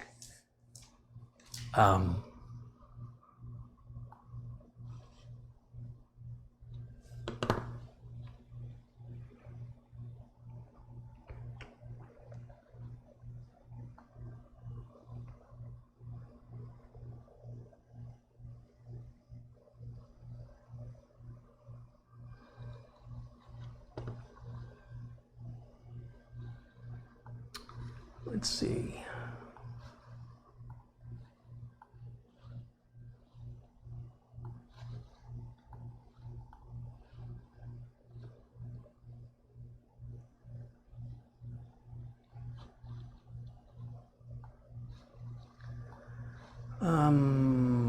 Where is Ronnie?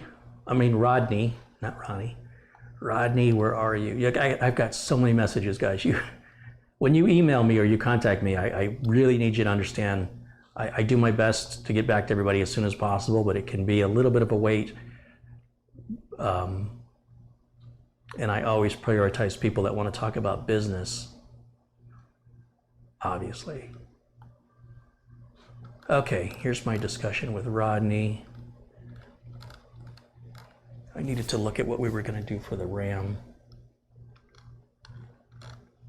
This is a long discussion. We talked for about an hour and a half, I think.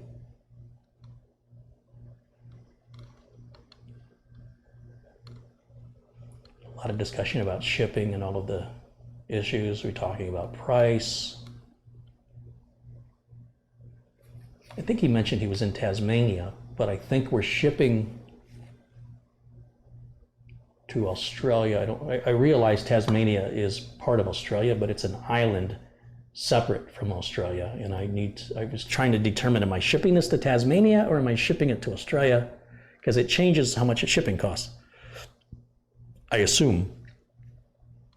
I'm sure all the tariffs and fees are the same.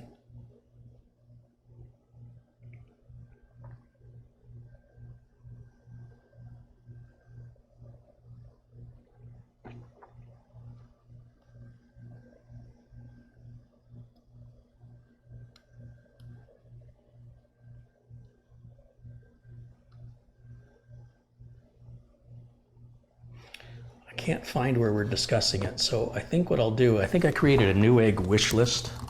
that I had sent to Rodney. Let me look at the Rodney wish list here that I put together and see what I have listed for RAM. I'm starting to wonder if I left that out.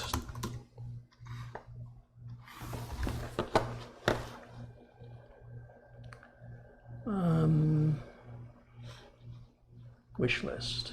Rodney, there he is. What do we have? So there's the DVD burner. So yes, I did put it on the wish list. I wasn't thinking. He wanted a Logitech MX Master 25 wireless mouse and a Corsair K95 RGB Platinum gaming keyboard, which he says he can't get in Australia, so I ordered those for him. We're doing Windows 10. I've got Home on here, but I think I'm going to sell him Pro because I have it here and I can sell it to him cheap.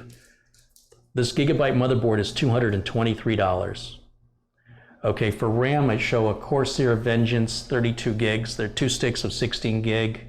DDR4 3000, that's $299.99. But the good news is, when I added it to the wish list, it was $319.99. So the price on the RAM has dropped $20. Maybe that's why I didn't order it yet. Maybe I suspected it was going to drop. When did I create the wish list? This had to be the same day we were talking. What day were we talking? September 13th. So September 13th, and it's already dropped $20 in less than 2 weeks since we talked. And then what do I have for a CPU cooler? It is a Hyper 212. Okay, and it shows out of stock at Newegg. So good thing I've got them. So we're gonna go ahead and put the Hyper 212 Evo on. See that? Just like that. This is, this is how crazy my life is. When I'm working on a customer's system, I generally have completely forgotten whatever we talked about. Like I have an overview of what we're building, but when we get into the details, I have to go back and look at the email in the moment I need to. If I look at it the day before, I will have already forgotten it, or I will lose little bits of the detail after I wake up. So that's what happens when I get really busy like this, is I just try and focus on one customer at a time. And it can make me appear to be disorganized, and perhaps I am a little bit. I'm not really well set up for being this busy. I'd never really put processes and plans in place to be more efficient when I'm this busy. So I just try and do everybody, somebody gets 100% of my attention, and then the rest of the time they get about 20% of my attention, to give them whatever we need to get started. Then once we get started, then I'm all there, and I have to go back and read the notes. And so that's what happened. Let me get a Hyper 212. I'm glad that I looked that up, because it's another box I can get rid of. I've got 4 of these in stock, 4 of these Hyper 212 Evos. And I've decided on the Liquid Maker 92s, I think I bought them for $50 a piece. They were on sale. Winston says, "You'll love the next box coming from Vancouver." Thank you, Winston. What I would like, and this would be best if it was someone local, if you would be interested in a Liquid Maker 92 for, let's say, 20 bucks, I will sell it to you at a loss under the condition that I want you to report back to me and let me know how it's running in a year's time. Or if you have any problems with it, that you let me know whenever the problem occurs. And I will take it as a loss for 2 reasons. One, I have about 8 of them, and they're very niche coolers. It may not be the best cooler, but if you're in a case where no liquid cooler can be installed, like in the Xenos case, it's a perfect design for that.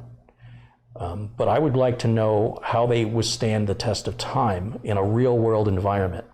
And if you're interested in joining me on that and you'd like to pick one up at less than half of what I paid for it, and honestly, I have no way to make you follow up. If you tell me you're going to do it and you don't do it, if you never follow up with me, there's nothing I can really do. But I'm hoping that you'd want to. I'm hoping that if you had any problems, you would tell me about it, and then I can follow up to decide if that's a product I can recommend. The only reason I recommend it now is it's made by a quality company, of course, Cooler Master, and it's a very niche design for cases that otherwise could not fit a liquid cooler. The 200R can only fit like a 120 millimeter cooler on the back. That's it. So the Liquid Maker 92 is a good solution for the 200R as well. But will it last and how long? I don't know. Will it leak? That's why I need people willing to try. So if you're interested in that offer, please drop me an email and we'll figure out how to get together and get you a cooler. It's brand new in a box, never been used. That being said, I'd be very curious what the end results of that are in the real world.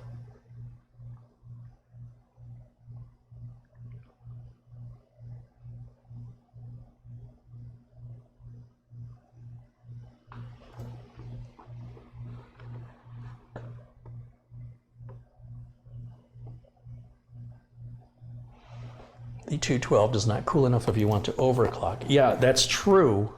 No air cooler is going to cool enough if you want to overclock. You can overclock with a Hyper 212 or any air cooler, but you won't overclock as far as you will with a liquid cooler.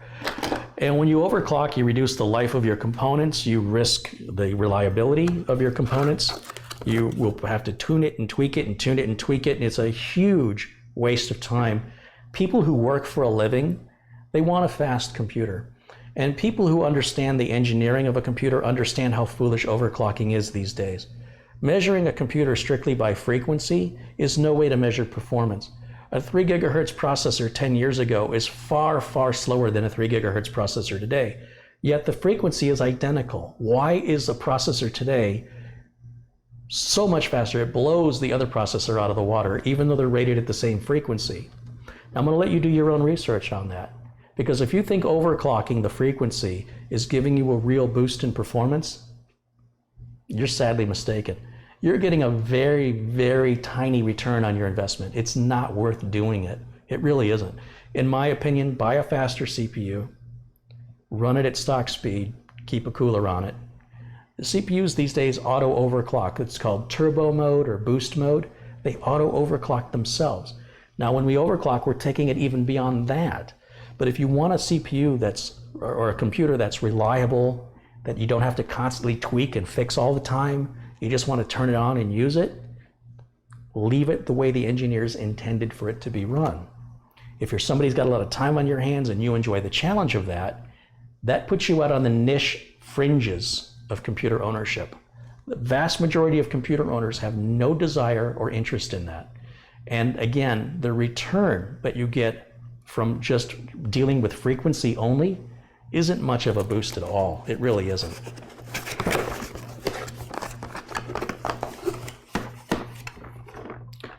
But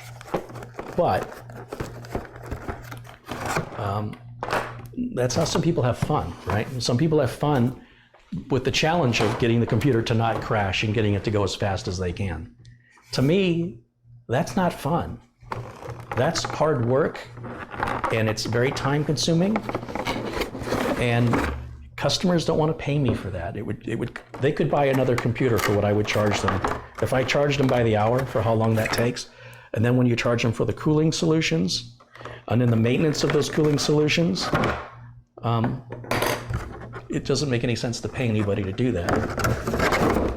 But that being said, if you enjoy it, don't let me get in your way. You go ahead and enjoy it. But I personally find it to be a complete waste of time.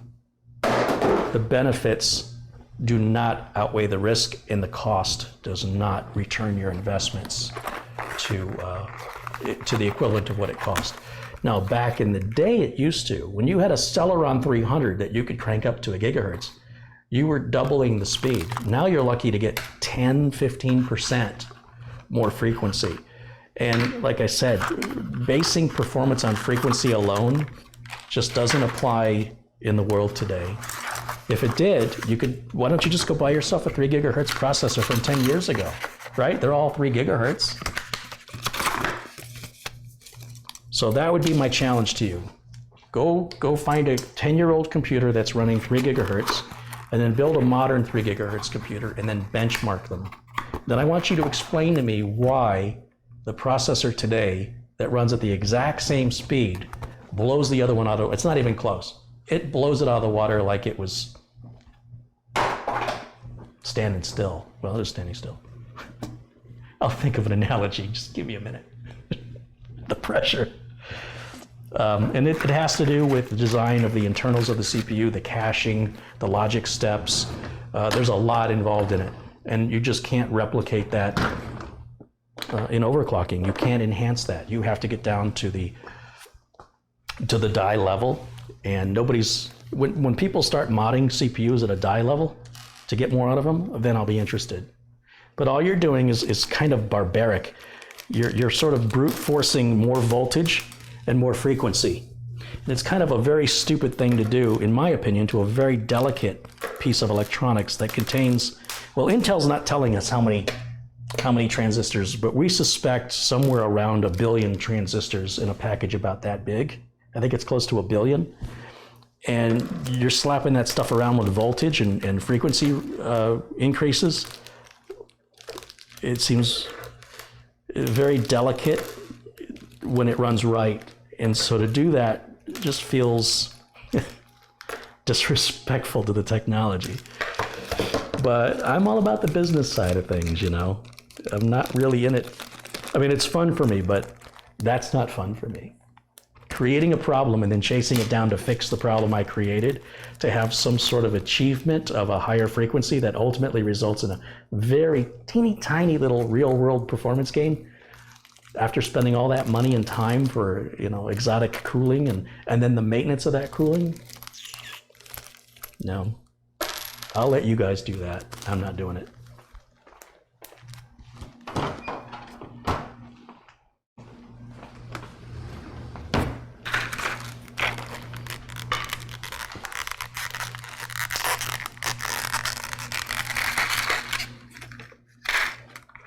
Let's see, we got our thermal compound, we got our socket, we've got our standoffs,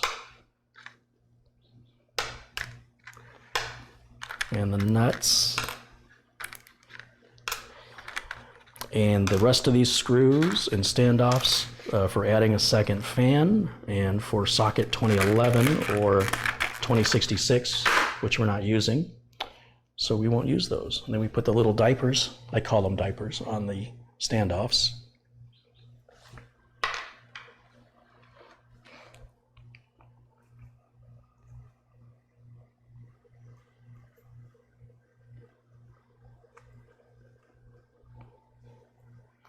I was in one of the forums on Facebook where there were a bunch of AMD enthusiasts, and the guy talked about how he smoked his 1080 Ti.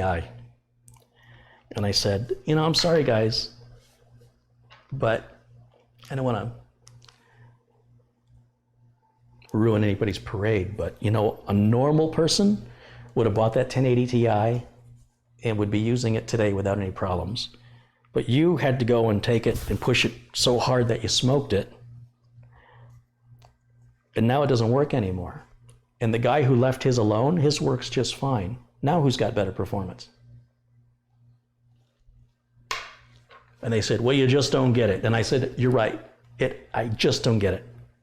It just doesn't make, why would you spend that kind of money and then break it? Why would you, if you would have just plugged it in, loaded the drivers and used it the way the engineers intended, you'd be using it now instead of writing about how you broke it. But that's because I don't get it. You know why I don't get it? Because it doesn't make any sense.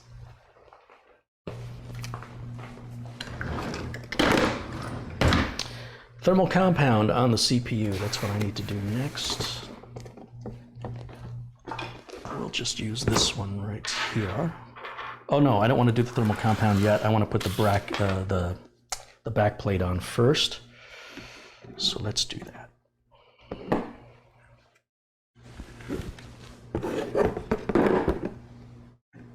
It's going to go on like that. Grab a standoff.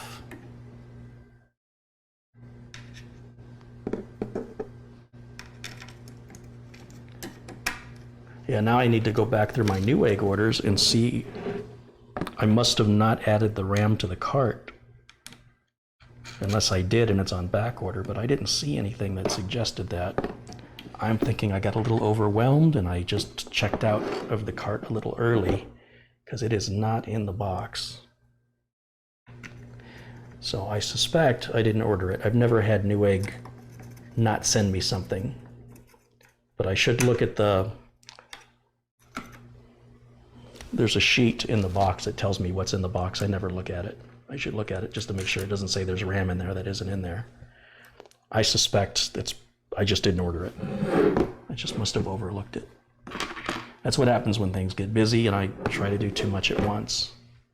I try to just do one thing at a time because I am a simple man and I like my full attention on what I'm doing, and I try not to think about what I have to do later because it takes me out of the moment of what I'm doing, and that's how mistakes get made.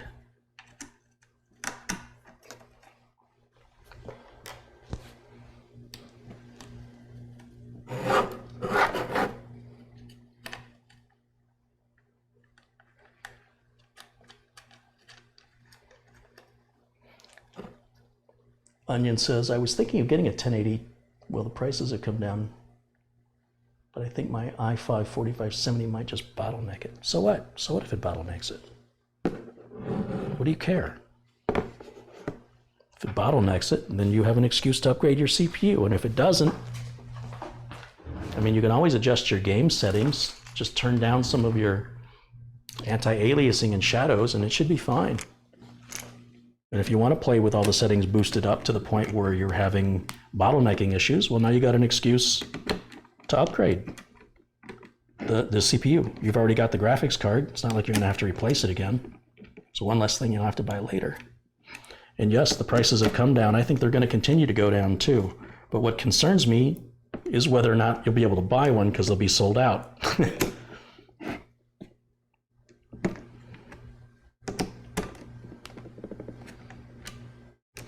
And watch out on eBay. There's a lot of sellers out there selling. I saw a guy listing 3 different 1080 cards for $75 a piece, and I hit the buy it now on all 3 of them, and I instantly got an email from eBay saying that seller is fraudulent, had their account taken over. Please don't pay this auction, and if you have paid, please file with your credit card company. I knew that was too good. There's no way somebody's selling a used card for $75. No way. Oh, it's such a tiny little CPU after working on old Thready over there. I was like, I almost put too much thermal compound on there. So here's another way we can spread the thermal compound, and that is, you see me use a piece of Scotch tape. People usually have Scotch tape or sellotape laying around, but you can also use these nitrile gloves, not rubber gloves, but nitrile. They're anti-static. The thinner the glove is, the better, so you can feel what's going on. These are 3 milli-inches, and that's about as thin, I think, as they sell them. And they have them in different sizes. This is a medium, and it fits pretty good.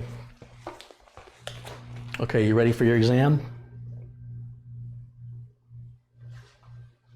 Okay. And we can use that and use our finger, and we can really feel that thermal compound, making sure that it feels, you can feel the thickness of it. You can kind of feel where the CPU needs more of it. And we paint the CPU with the thermal compound. And now we can take the glove off. You see that? No mess. Seems like a waste of a good glove. I don't know. They're cheap, but it just feels like I'm adding to a landfill instead of adding a little piece of tape. But I always get a little on my finger from the tape. I get nothing on my finger after that, which is good. Now we've got the protective material here to remove from the bottom of the heatsink, and that's to keep that free of contamination.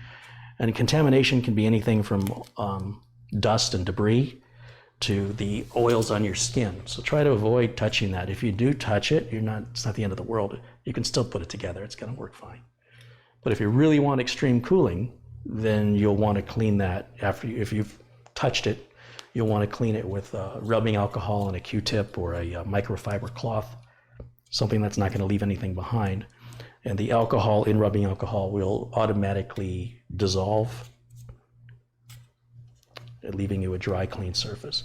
I'm gonna go ahead and take the fan off. You see how that fan mounts? You see these plastic mounts? That's so far superior to the Arctic freezer cooler. The way that they mount their fans with those little wire hangers, that's far superior. I need Arctic to design something like that. So let's see, we'll put the cooler on. It doesn't really matter. It's gonna go on like that. This is always the fun part right here for me, and that's getting this little mount put on.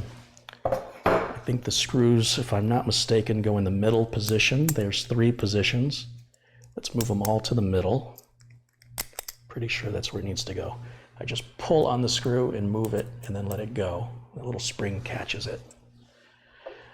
And then I've tried to explain this. It's kind of hard to explain, but you can see it looks like an X this way, but it also looks like an X this way, right? And the way that this cooler, the way they want you to put it on, do you see these here when they come together? Do you see how they split apart? They're not facing each other. It's like they're going like this. They want it where they're facing each other.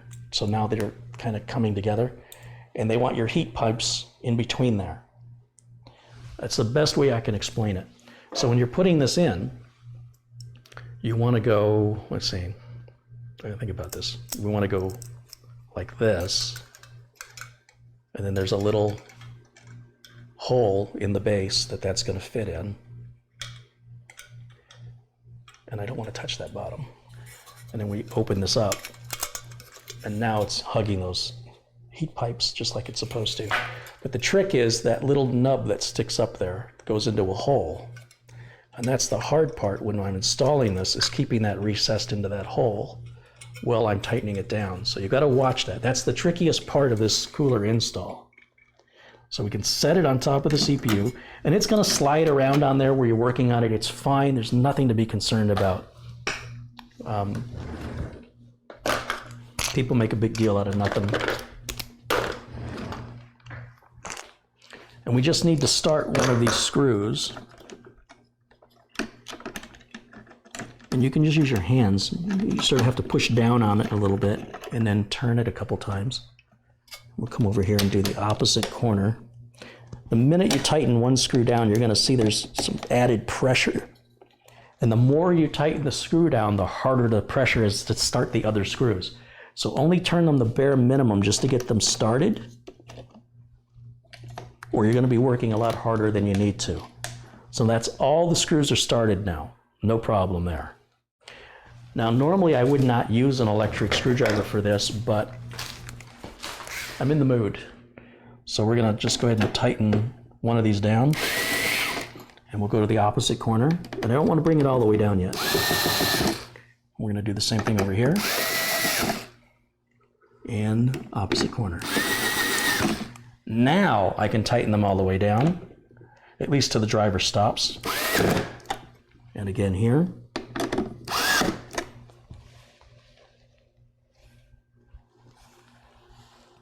I'm checking to see if I came out of that little hole. No, I didn't. Everything's fine. I should have checked that. Okay, now,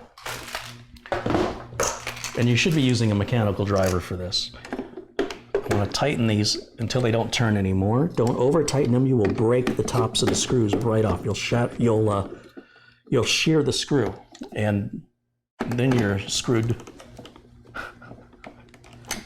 Surely.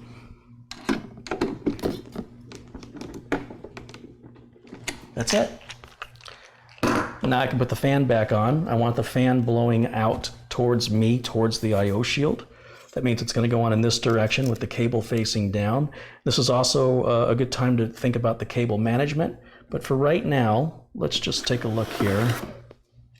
See what it's going to look like if we set the fan in. And again, look how far superior this is to Arctic's solution. You saw me struggle trying to get the wire hangers on every corner. On this, on the Cooler Master, you simply align it, and the little plastic clips go into these grooves, so you can adjust the height of the fan fairly easily, and it just locks into place. and it's on. There's no struggle, no fuss, no fuss. I'm pretty darn close to that first RAM socket right here. And I don't know if it'll get in the way or not until I get some RAM. But the Corsair RAM that we ordered isn't very tall, so I don't think it's going to be any issue at all. I think we'll be fine. Let's go ahead and plug the CPU fan in. That's going to go right here. Usually the connector for the CPU fan is white and it matches the white N. Gigabyte, for some reason, went a different direction with the color. All the fan headers on the board are black. This one is sort of a gray. So it is different. It does stand out. I believe that's the CPU fan, and then below it will be the CPU optional. That would be like a secondary fan if we put one on this side. If we plug that in, we can determine then how much extra cable we've got, and we can use one of the zip ties that was generously included with the case. And we can tie that up right now before we install the motherboard, because that's going to be almost impossible to get to after the fact. And I wrap these stickers around just to keep it clean. And then what I'm going to do is just kind of play with it to see what looks good. And I'm going to have to unplug it to do this, now that I have an idea how much cable I need to have. And I try to keep the cable straight and fold it in on itself. And again, see that? See how clean that looks? And I just need one zip tie. I think I'm going to use 2 zip ties. I think I'll put one on one side here. And let me grab another one. It's a bit overkill. And once again, I'm going to wrap these little stickers around themselves to keep it from sticking out, because it just looks better. One of these stickers says not to throw it into the trash, and the other one says if you remove the sticker, you void the warranty. So leave the stickers on there. Not quite sure what kind of a warranty you would need to have, but I mean, I don't know what you would be having fixed. It's a solid piece of metal. What can possibly go wrong? A bad fan? And even then, what does that cost? Probably not worth the effort of a warranty. But regardless, it's easy enough to just tuck those stickers in on themselves. And now I can plug that in like so.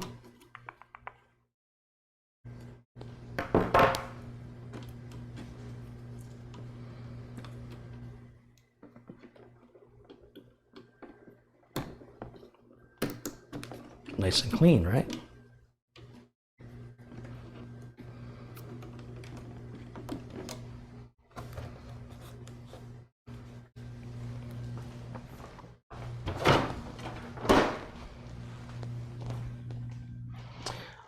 So after I've had this experience of installing, this is like number 5, I think, of the Hyper 212 Evos I've done recently. You see how much faster that went just from my familiarity from doing it a number of times. I sort of struggled a couple weeks back when I hadn't done one in a long time, but now it's no struggle at all. So kudos to Corsair. They obviously have a good design. It just took me a little while to get used to it. And I could probably say the same for any cooler, that if I keep installing it time and time again, I'm certainly going to get much faster at it. I'm trying to see if there's a piece of plastic over this NZXT. I think there is. Let's get that off of there.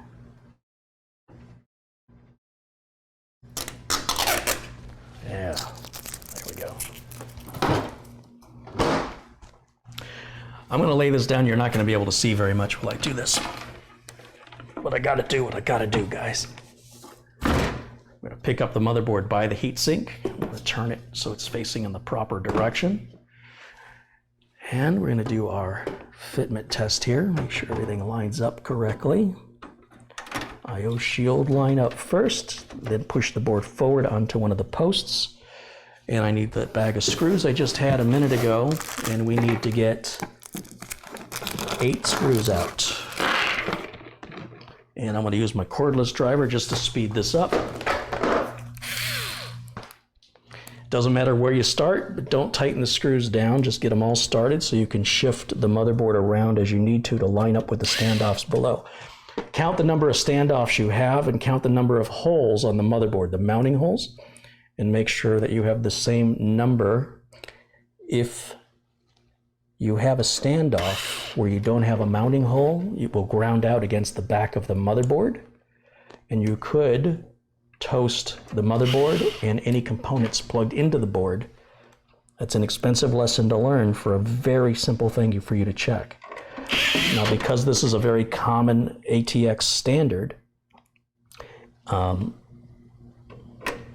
pre-installed standoffs are all in the right place, and we don't have to move anything for this combination of hardware. So if you're building the same thing I'm building, then you won't have to worry about it. But if you've made any change at all to the motherboard or the case, it's something you're going to have to watch for. I cannot emphasize that enough. It is the single most common mistake made by a newbie that can cause a system to not boot. And then they get frustrated. They go, well, I did everything right. Well, no, you didn't. If you did everything right, it would have worked. Okay, 1, 2, 3, 4. Can't see. Halfway there. 5, 6, 7, 8. Now I know you're saying to yourself, wait a minute, there were 9 holes and 9 standoffs. Why did you only put in 8 screws? One standoff is nothing but a post. It goes through one mounting hole to hold the board into position, making it easier for you to secure it with the screws. And that's always right there in the middle. So we don't put a screw there. That's where the post is. We can actually do a power on self-test if I slap some RAM in there, just to slap some RAM in there. We can hook up some of these front port umbilicals. This is our USB 3. That's got to go where? Where's USB 3 on here? Let's see, USB 2, SATA, front port. Oh, USB 3 is right there. So we could bring this in. If we want to get all artsy with it, we could bring it in right through here and plug it in just like this. And these SSD drives are kind of in the way, so I can take all of these off of here. And we'll put these in the motherboard box. That gives me more room here to work with. The front port header.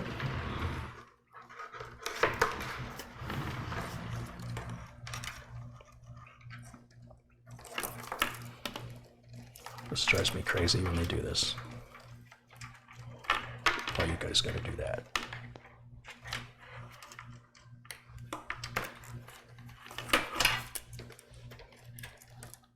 Here's our front port switches and LEDs. That can come up right up through here. Check this out. We can come up right up through there. And that's going to plug right on with that G connector. That's how easy that was. We just hooked up power switch, power LED, hard drive LED.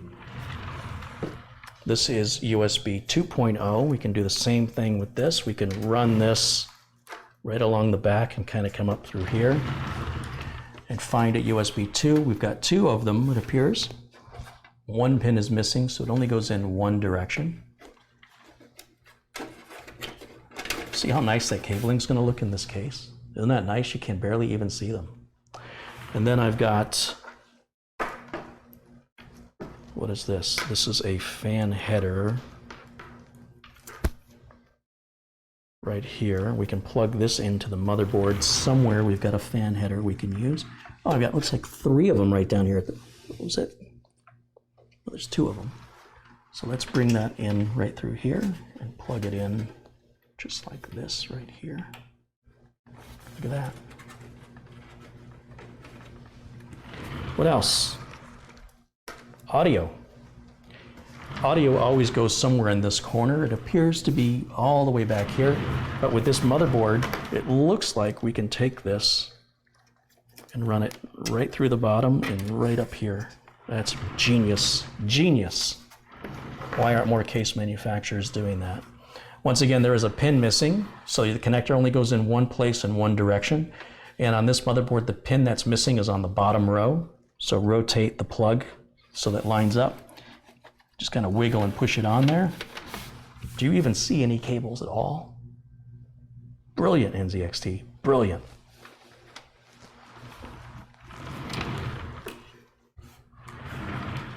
We've got a power connector. Like I said, I think this, if this doesn't power the fans, is there some LED somewhere? Where does this go? I don't even understand what this is used for. Because it certainly looks like the fan header is enough to provide the fan's power. We can hook up this rear case fan. So here's the rear fan, but where's the cable? The cable's here, comes down here, and it just rests through this wiring harness here. And if we want, we can actually run that down on the bottom too. Now that I'm thinking about it, I can move this one. No, you know what? I can just leave it right there. It looks like there's just barely enough cable to make that fit. Or not. We're actually about an inch short. So that's not gonna well, if I take this out of the wiring harness,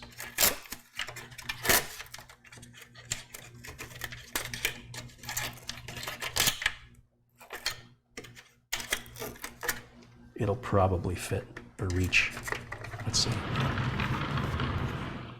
Oh yeah. Yeah. Oh, it's only a 3-pin fan and not a 4-pin. That's disappointing. Wonder why they went cheap on a $300 case by giving me a DC fan instead of a PWM fan.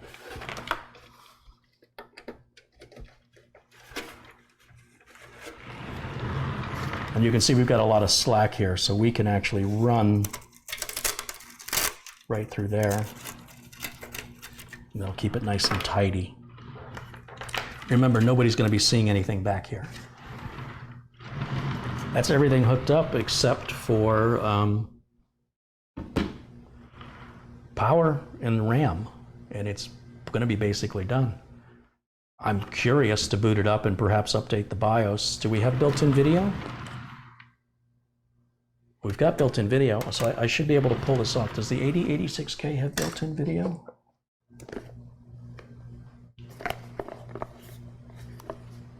Yeah, it does. Yeah, so we can use onboard video for our test. I just need to put a couple of RAM modules in, and let's get power hooked up. So let's go to the power cables here. I'm not going to hook up the hard drive. I just want to hook up the motherboard.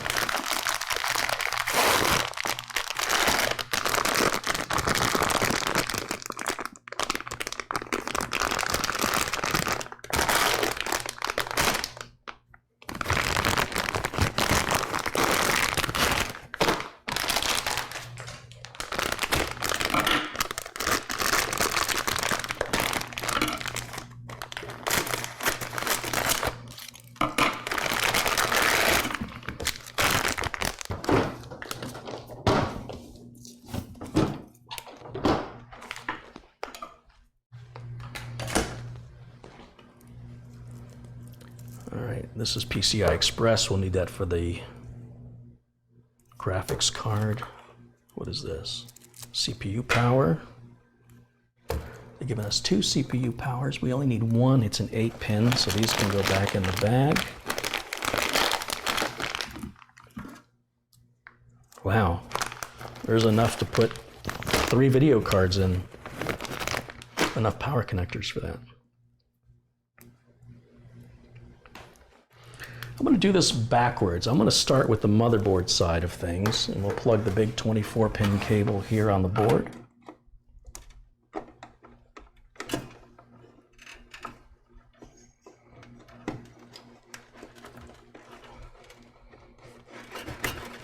And then we'll use the CPU power cable, and we'll do that one next. And the side that says PSU goes to the power supply, and the side that's split, 2 4-pin connectors that make up our 8-pin, that's going to go right up here in this top corner, and the clip is going to face the outer edge of the board. And that'll just click right into place here in just a moment. Once I get it lined up.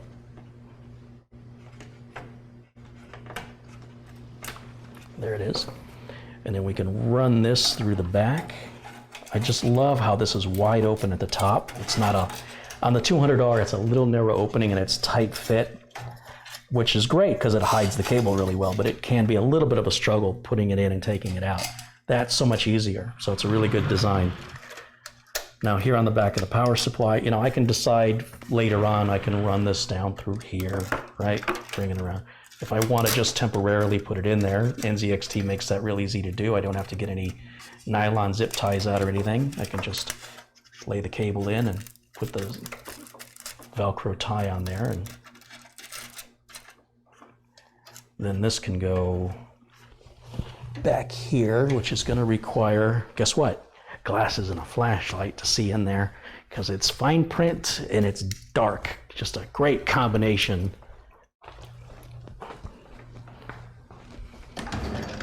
So I'm going to grab my flashlight, a tool every technician needs to have. Shine it in here. Let's see, where are we? Here we are. And this is going to go. Tell you what, I'm going to make my life just a little bit easier. And I'm going to take that power supply back out. Just, you guys can see a little better too.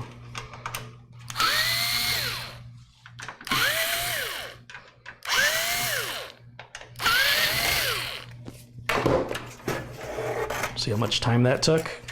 And now I can grab this 8-pin power cable and I can see a lot better. And here it says the motherboard's going to go on these two, and then the 8-pin connector can go on either of those two. So that's all I need to focus on is the top row for now, which makes this very simple to do. So I'm going to try and keep all my cables close together. That's how I'm deciding which of the ones to use. And then with the motherboard power cable, we need to route that. We can route it out through here.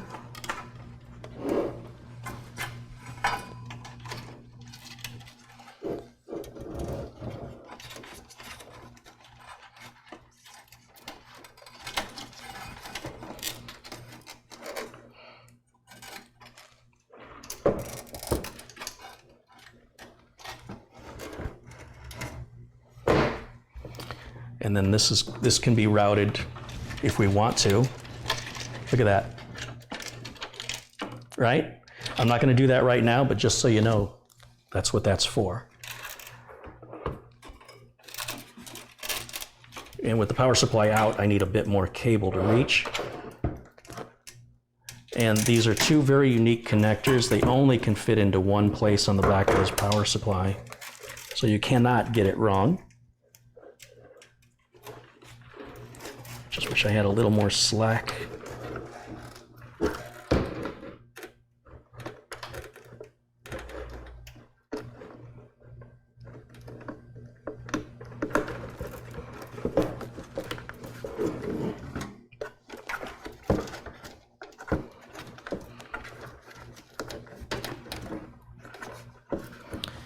Yeah, I'm just running out of slack, so I'm gonna have to put this back in for this to reach.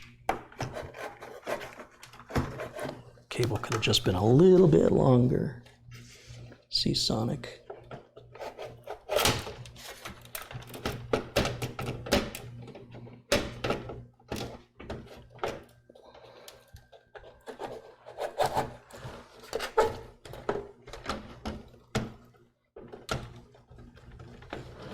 I'm struggling with something. It's this cable. It's just not giving me enough play. So that idea isn't going to work. I'm going to take that off. And I'm going to have to work on it with it installed, unfortunately, which means you're not going to get much of a view, but you got the idea, right? And obviously I could have plugged it in the back of the power supply first and then onto the motherboard, which is usually how I do it, which would have resolved that particular issue.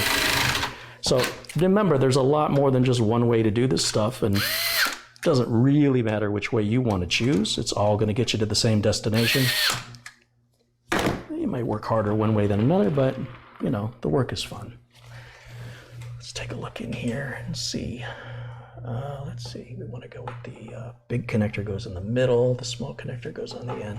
So I'm going to actually take this off because it's blocking my view. And then let me grab some glasses. Let's take a look. So I definitely have to put the small connector on first or I'm never going to be able to see it.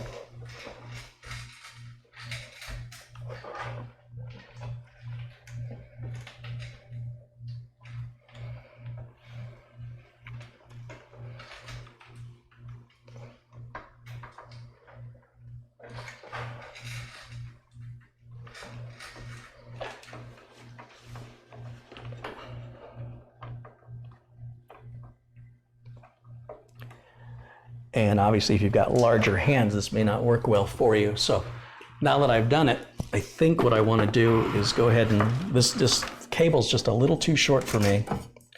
So I'm going to take it off of the motherboard, and I'm going to stick with my original plan, which is to hook it up to the power supply first by taking the power supply out. It's just easier, rather than struggling with it. If I'm stubborn enough, I'll get there, but I just don't want to today. I'm not in the mood. So I'll just take some moment to slide that out.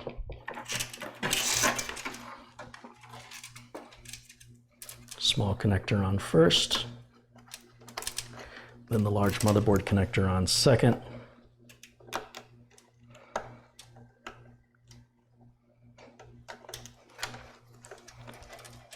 Yeah, trying to reach that connector all the way towards the back with this plate in the way, it's a bit of a challenge. And then of course we have the 8-pin CPU power, which we can throw on right now. And you see how I just keep all the connectors together, and that's going to make for much cleaner cable management. We can put that back in. Look how effortless that was compared to the way I was doing it.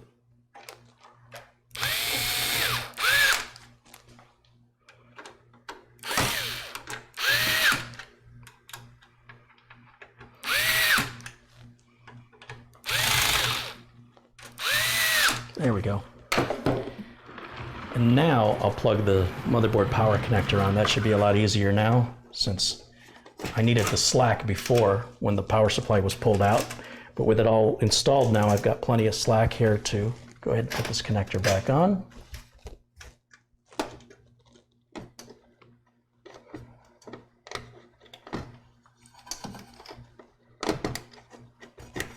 There we go.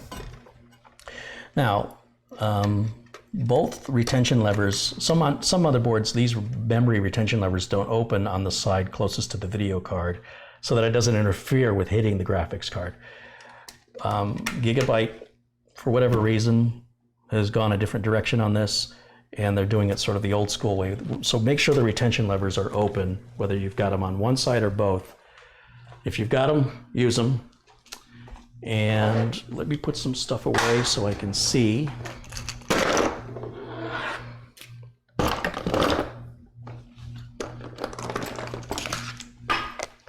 Let's get these screws back in the bag. We're done with these for now. Put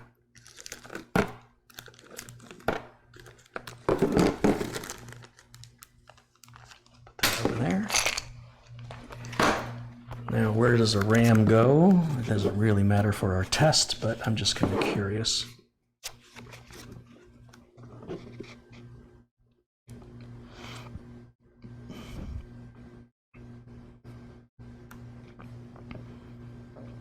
Channel A is DDR2 and 4. See, now I would have won with DDR1 and 3 naturally, but that's channel B.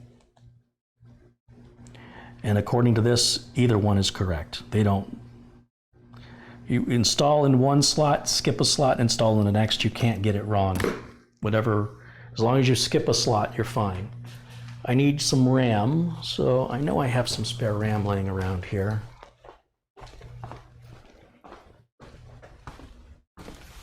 Oh, you know what? Let's use this.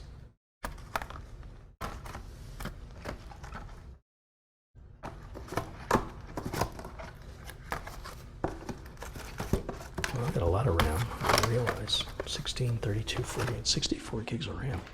It was on sale. This is a dangerous thing to stock up on because the prices could go down just as easily as they go up. So this is some G.Skill Aegis RAM. I'm not going to keep it installed in the system because we've got different RAM I've got to order, but this will be good for us to test with, and I'll put it back in the package when we're done. And we're going to go, I'm going to start with this socket right here to keep us away from that fan. I think I did that right. Turn it around the other way. Is that how it goes?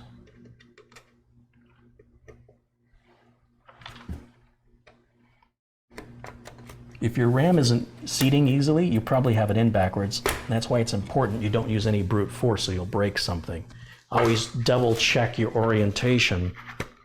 Something that simple, which is easily correctable, can cause some very expensive damage if you try and force it.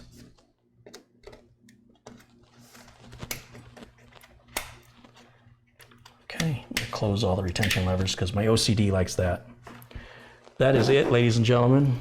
We are ready for our first boot test.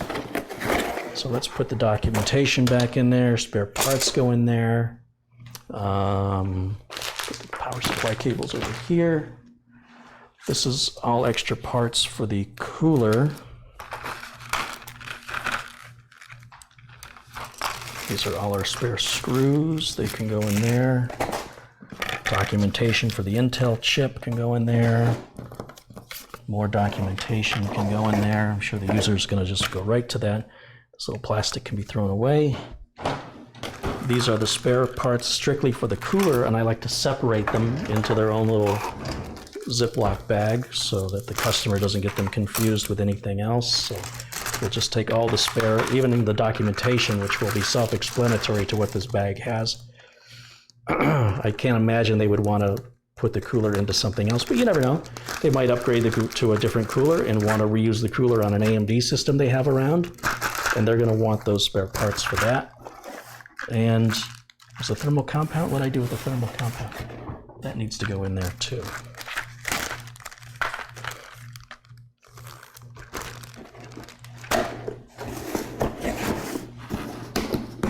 Okay. Okie dokie. Well, wire ties. This little breakout thing will go back in the box. Done with that. Put that over there. We'll put this on top of that. We'll keep these over here.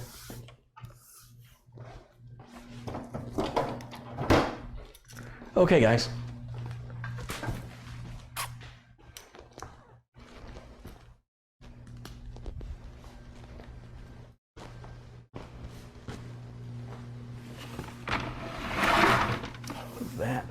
Let's get a power cable. Make sure the power supply is in the off position. It is. Plug that in and plug it in here. I need a keyboard and a mouse. I will use this keyboard and mouse over here.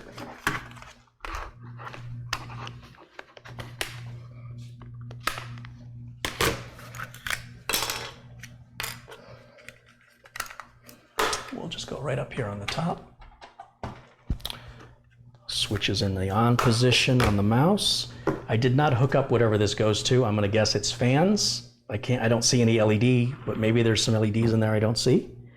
I have no idea, but I'm going to leave it disconnected for right now because it would require me to go hook up an ugly cable.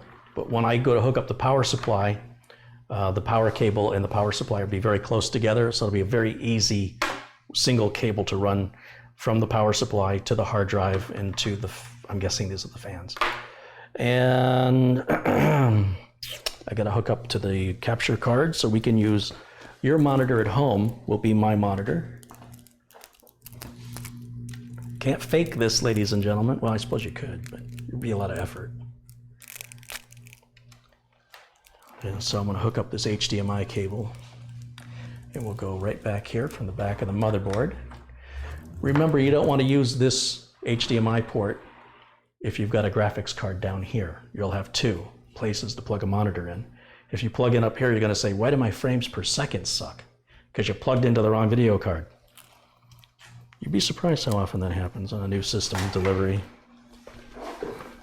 You'd be surprised.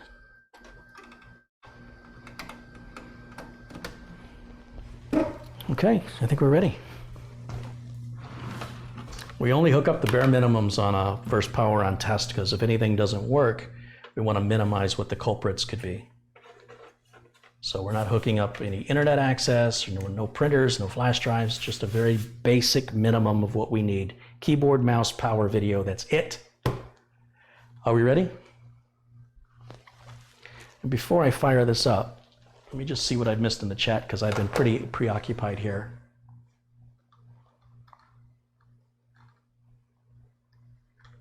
Did I miss any contributions? That's my main concern. No, there hasn't been any. Good, okay. 600 people watching, 601. All right, guys. I'm gonna switch over to the capture card secondary input. We'll put me here in the corner. There I am. And let's see what happens. Switch is on. On a first boot, the system could take a little bit longer to boot than normal, so always be patient. Wait up to 90 seconds. The system may even turn on and turn off all by itself on a very first boot. That's as the BIOS is recognizing what chip you have and then resets itself. This is all normal. I can't emphasize enough, on a very first boot, if nothing happens right away, wait 90 seconds. If nothing happens within 90 seconds, you screwed something up. Okay, here we go. It's a good start. Fans are turning. Power light came on top. It's dead silent. All the fans are turning, so I don't know what this is for, what this power connector's for. Motherboard's lit up, nice and red in there. It just shut itself off, but I'm not touching anything. It's just turned itself back on again. Again, this is normal first boot stuff. There's our BIOS screen. Holy smokes, it's dead silent. I mean, that's dead silent. Here's what the board looks like. I gotta grab the right mouse. Here's what the board looks like. It's all lit up in red. Let's see if I can showcase that a little better by cutting some of the lights here.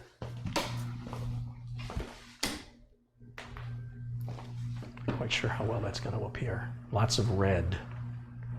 Doesn't really do too well. The sun's coming in through the windows, so still have too much light for you to really see what that looks like. And it looks like in person is pretty cool.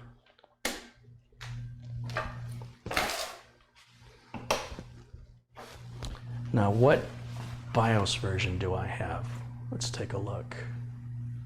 Let's do Control-Alt-Delete.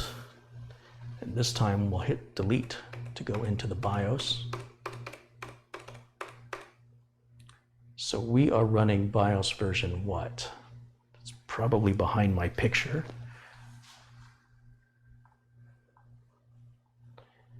What's our BIOS version?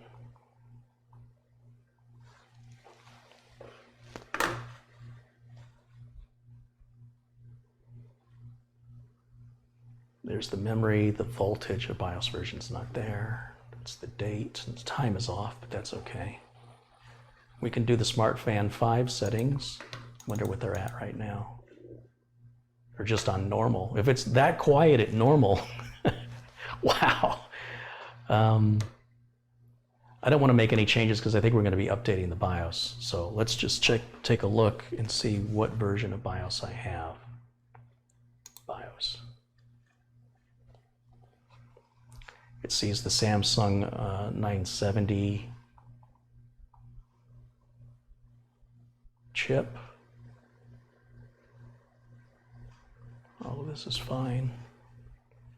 What's it going to be under System? It's in there somewhere. There we go. BIOS version F5. So if we go to Google and we look for a Z370 Aorus Gaming 7, that BIOS is from March. There's got to be a new one out. There has to be.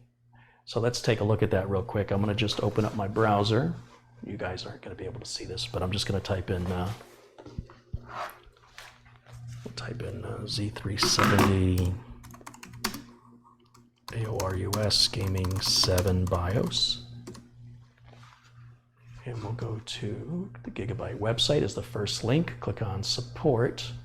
Click on BIOS. Shows 8 BIOSes. The latest one is F7, released July 17th. So I will click to download that. It downloads a zip file. And I need to grab a flash drive and copy the contents of the zip file onto the flash drive. So give me a second. And now I've got lots of flash drives now. I use the old standby. Use the ones I used to use. And let's get that plugged in to the back of the streaming machine. There we go. And let's extract, let's see, what drive letter is that? J. Extract it to J.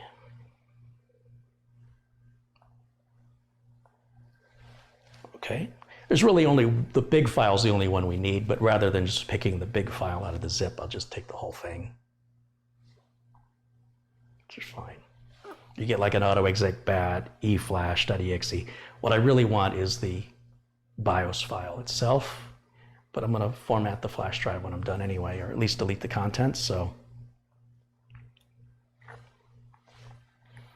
let's extract, safely eject the flash drive before you remove it.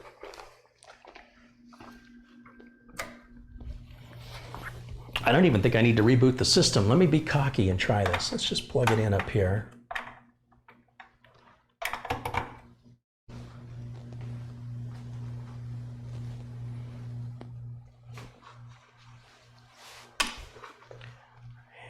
See what you guys can see. Oh, I can see now. Let's go to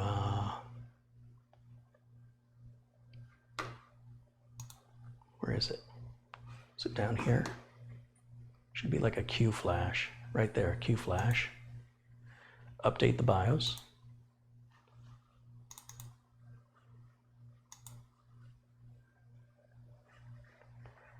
USB disk. 1 of 2. How come I don't see anything?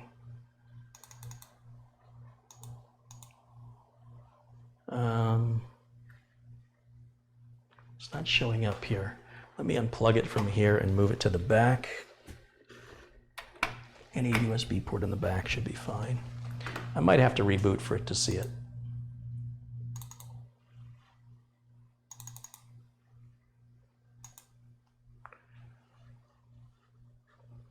Task.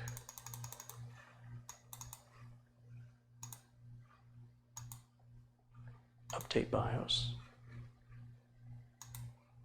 It's just not offering it to me. So I'm going to go ahead and shut the machine off. I thought I could take a shortcut and not have to shut the machine off. And I'm going to hit the end key on the keyboard, which is right. Let's see, function in the right arrow is end, E-N-D. Update the BIOS. Oh, look at this. It is just not showing it to us.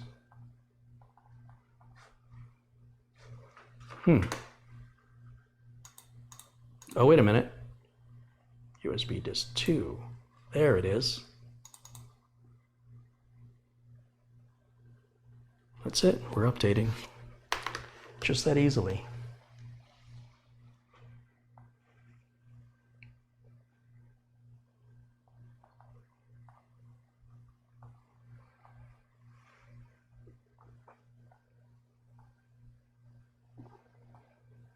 It's your Carey BIOS. Just put Carey in the BIOS like that.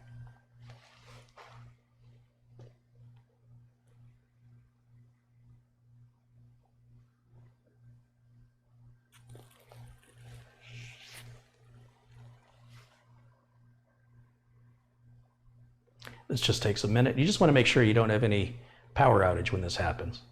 Otherwise, you'll be fine.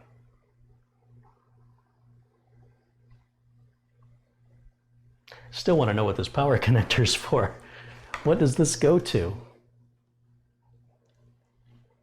Very strange. But I didn't realize is the red on the motherboard matches the red of the case. That was purely by mistake. That's a happy mistake. I'm going to be Bob Ross all day long today.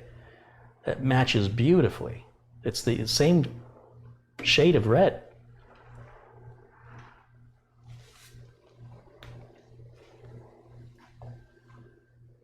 And not Silverstone,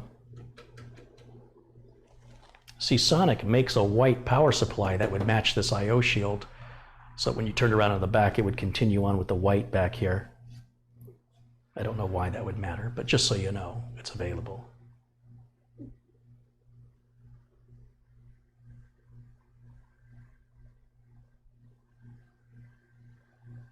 Here we go. It's going to reboot on its own. I'm not touching anything. I mean, I've got my hand resting on the case, but I'm not touching anything. We're just going to let it run on its own here. And this should be BIOS F7 now instead of F5.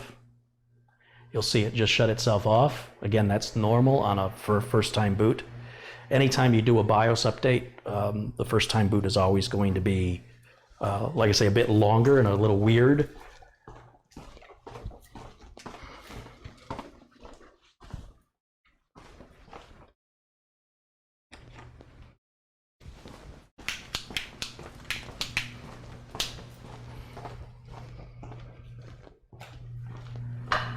Still hasn't booted. Just be patient. There it is. What I'm playing with is I've got my Windows 10 install right here. We can do Windows 10 right now. It's still doing its thing. Let it do its thing. It shut itself off. Again, everything's normal. Patience is absolutely critical. It's absolutely critical. Let the computer do what it needs to do after a BIOS update. Some are ready to use right away, and others do a number of reboots as they apply the changes. And that appears to have been what happened here. I'm going to go ahead and shut off, remove this flash drive, and I'm going to clear that so I can use it in the future. I'm going to put my Windows 10 installation media here into the USB port. I'm going to turn it back on, and I shouldn't have to change anything in the BIOS. There's no place for the computer to boot other than the flash drive. That's the only thing it can possibly boot from. And so it should just happen on its own. Let's just see and wait and see what happens. Yeah, right there, it's booting from the flash drive now.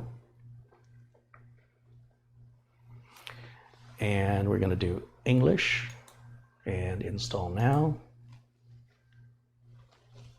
Watch how fast Windows 10 is going to install. I don't have a product key. I will later. We'll do Windows 10 Pro. Next. It should only see the Samsung 970. We do a custom. Always do custom. There's drive 0. It should be a 1 terabyte drive.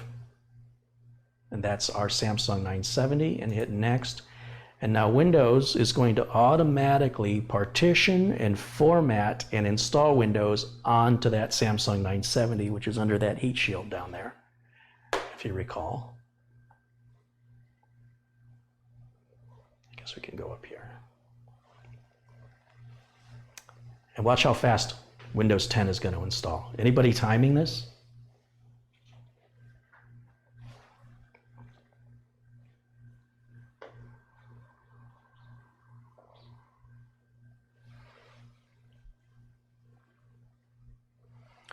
Asking if there's a fan hub in the case. No, there is a fan hub in the case that we used on Thready, the H700i. This is not the i edition, it's just an H700 with a custom paint job. Again, there's only 2,000 of these cases being made. I've got 4 of them. Well, I don't have 4 of them. I've got 3 being commissioned for builds, and 1 was donated by a generous viewer named Robert who bought it for himself. Didn't care for it. He was going to send it back, and he thought, I'd like to give back to the channel. Since you seem to like the case so much, would you like it? And I'm like, yes, I would. Thank you very much. So thank you to Robert for that. All right, we're ready for our first restart. Again, I'm not touching anything. We're just going to let the system do what it needs to do here.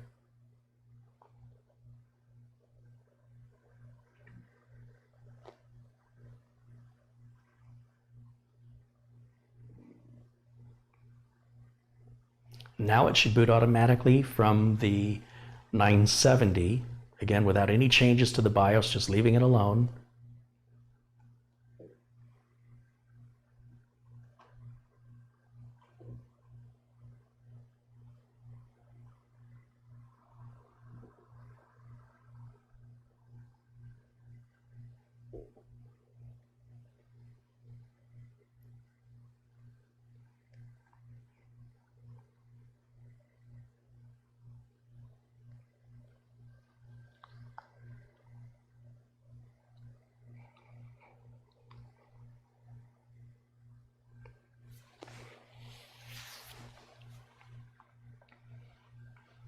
I wish Thready ran this quiet.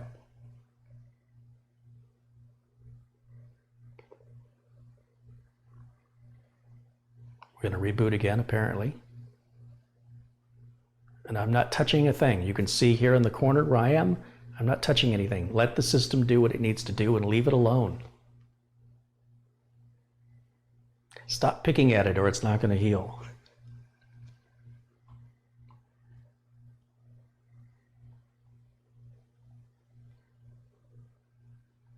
Okay, we'll hit next or yes on this.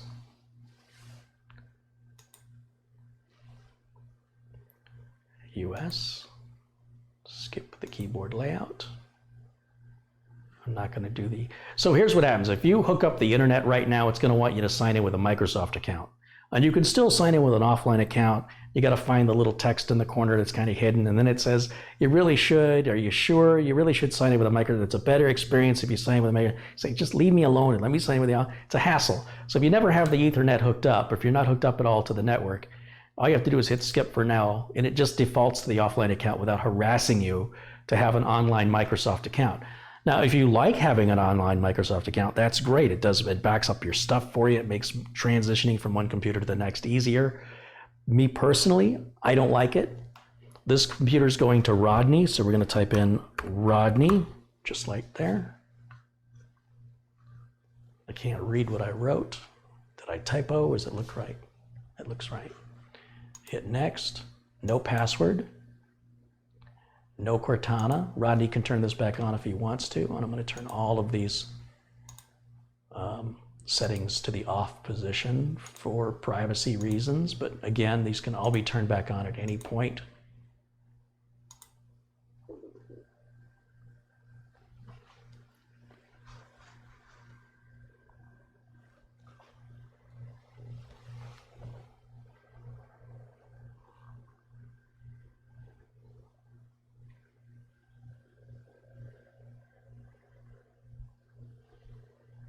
It's got an illuminated red LED NZXT logo. Oh, this lights up in red, so that's what the power connector's for. I couldn't figure out where there would be LEDs on this, but that makes sense because that is cut out right there where my finger is. Okay, so when we hook that up, that'll light up in red. The motherboard lights up in red, the case is painted in red. And it just so happens the RAM is G-Skill, it's black and red. It all matches, not that you can see it. And that G-Skill RAM is low profile, so it could fit 4 of those without interfering with the fan on the cooler. So thank you for that. Jim Smith conveyed that information to me. That's moderator level information, Jim. Moderator status for you, my friend.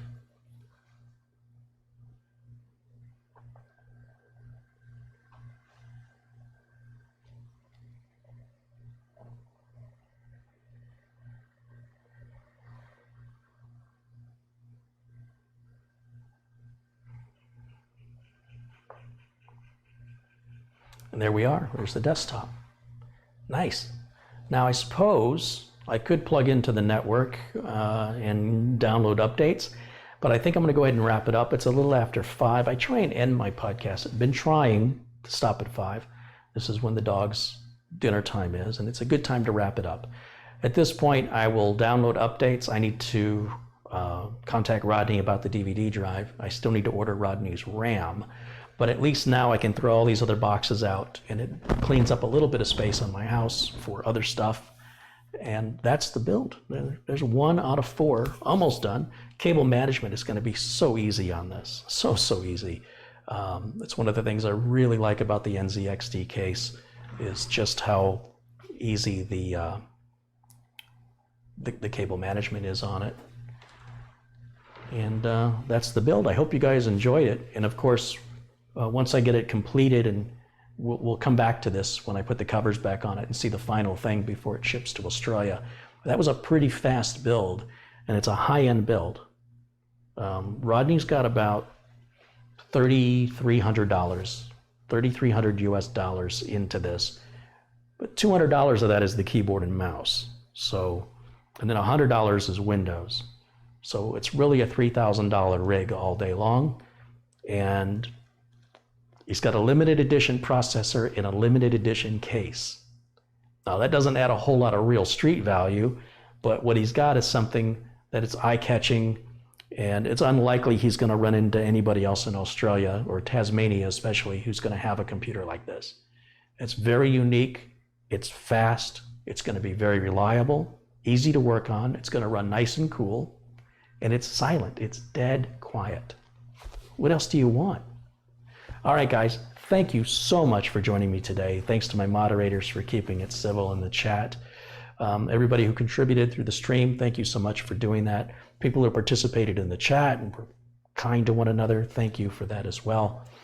I see William Bailey is there in the chat. Bill is the gentleman whose computer I've actually got sitting here on the table.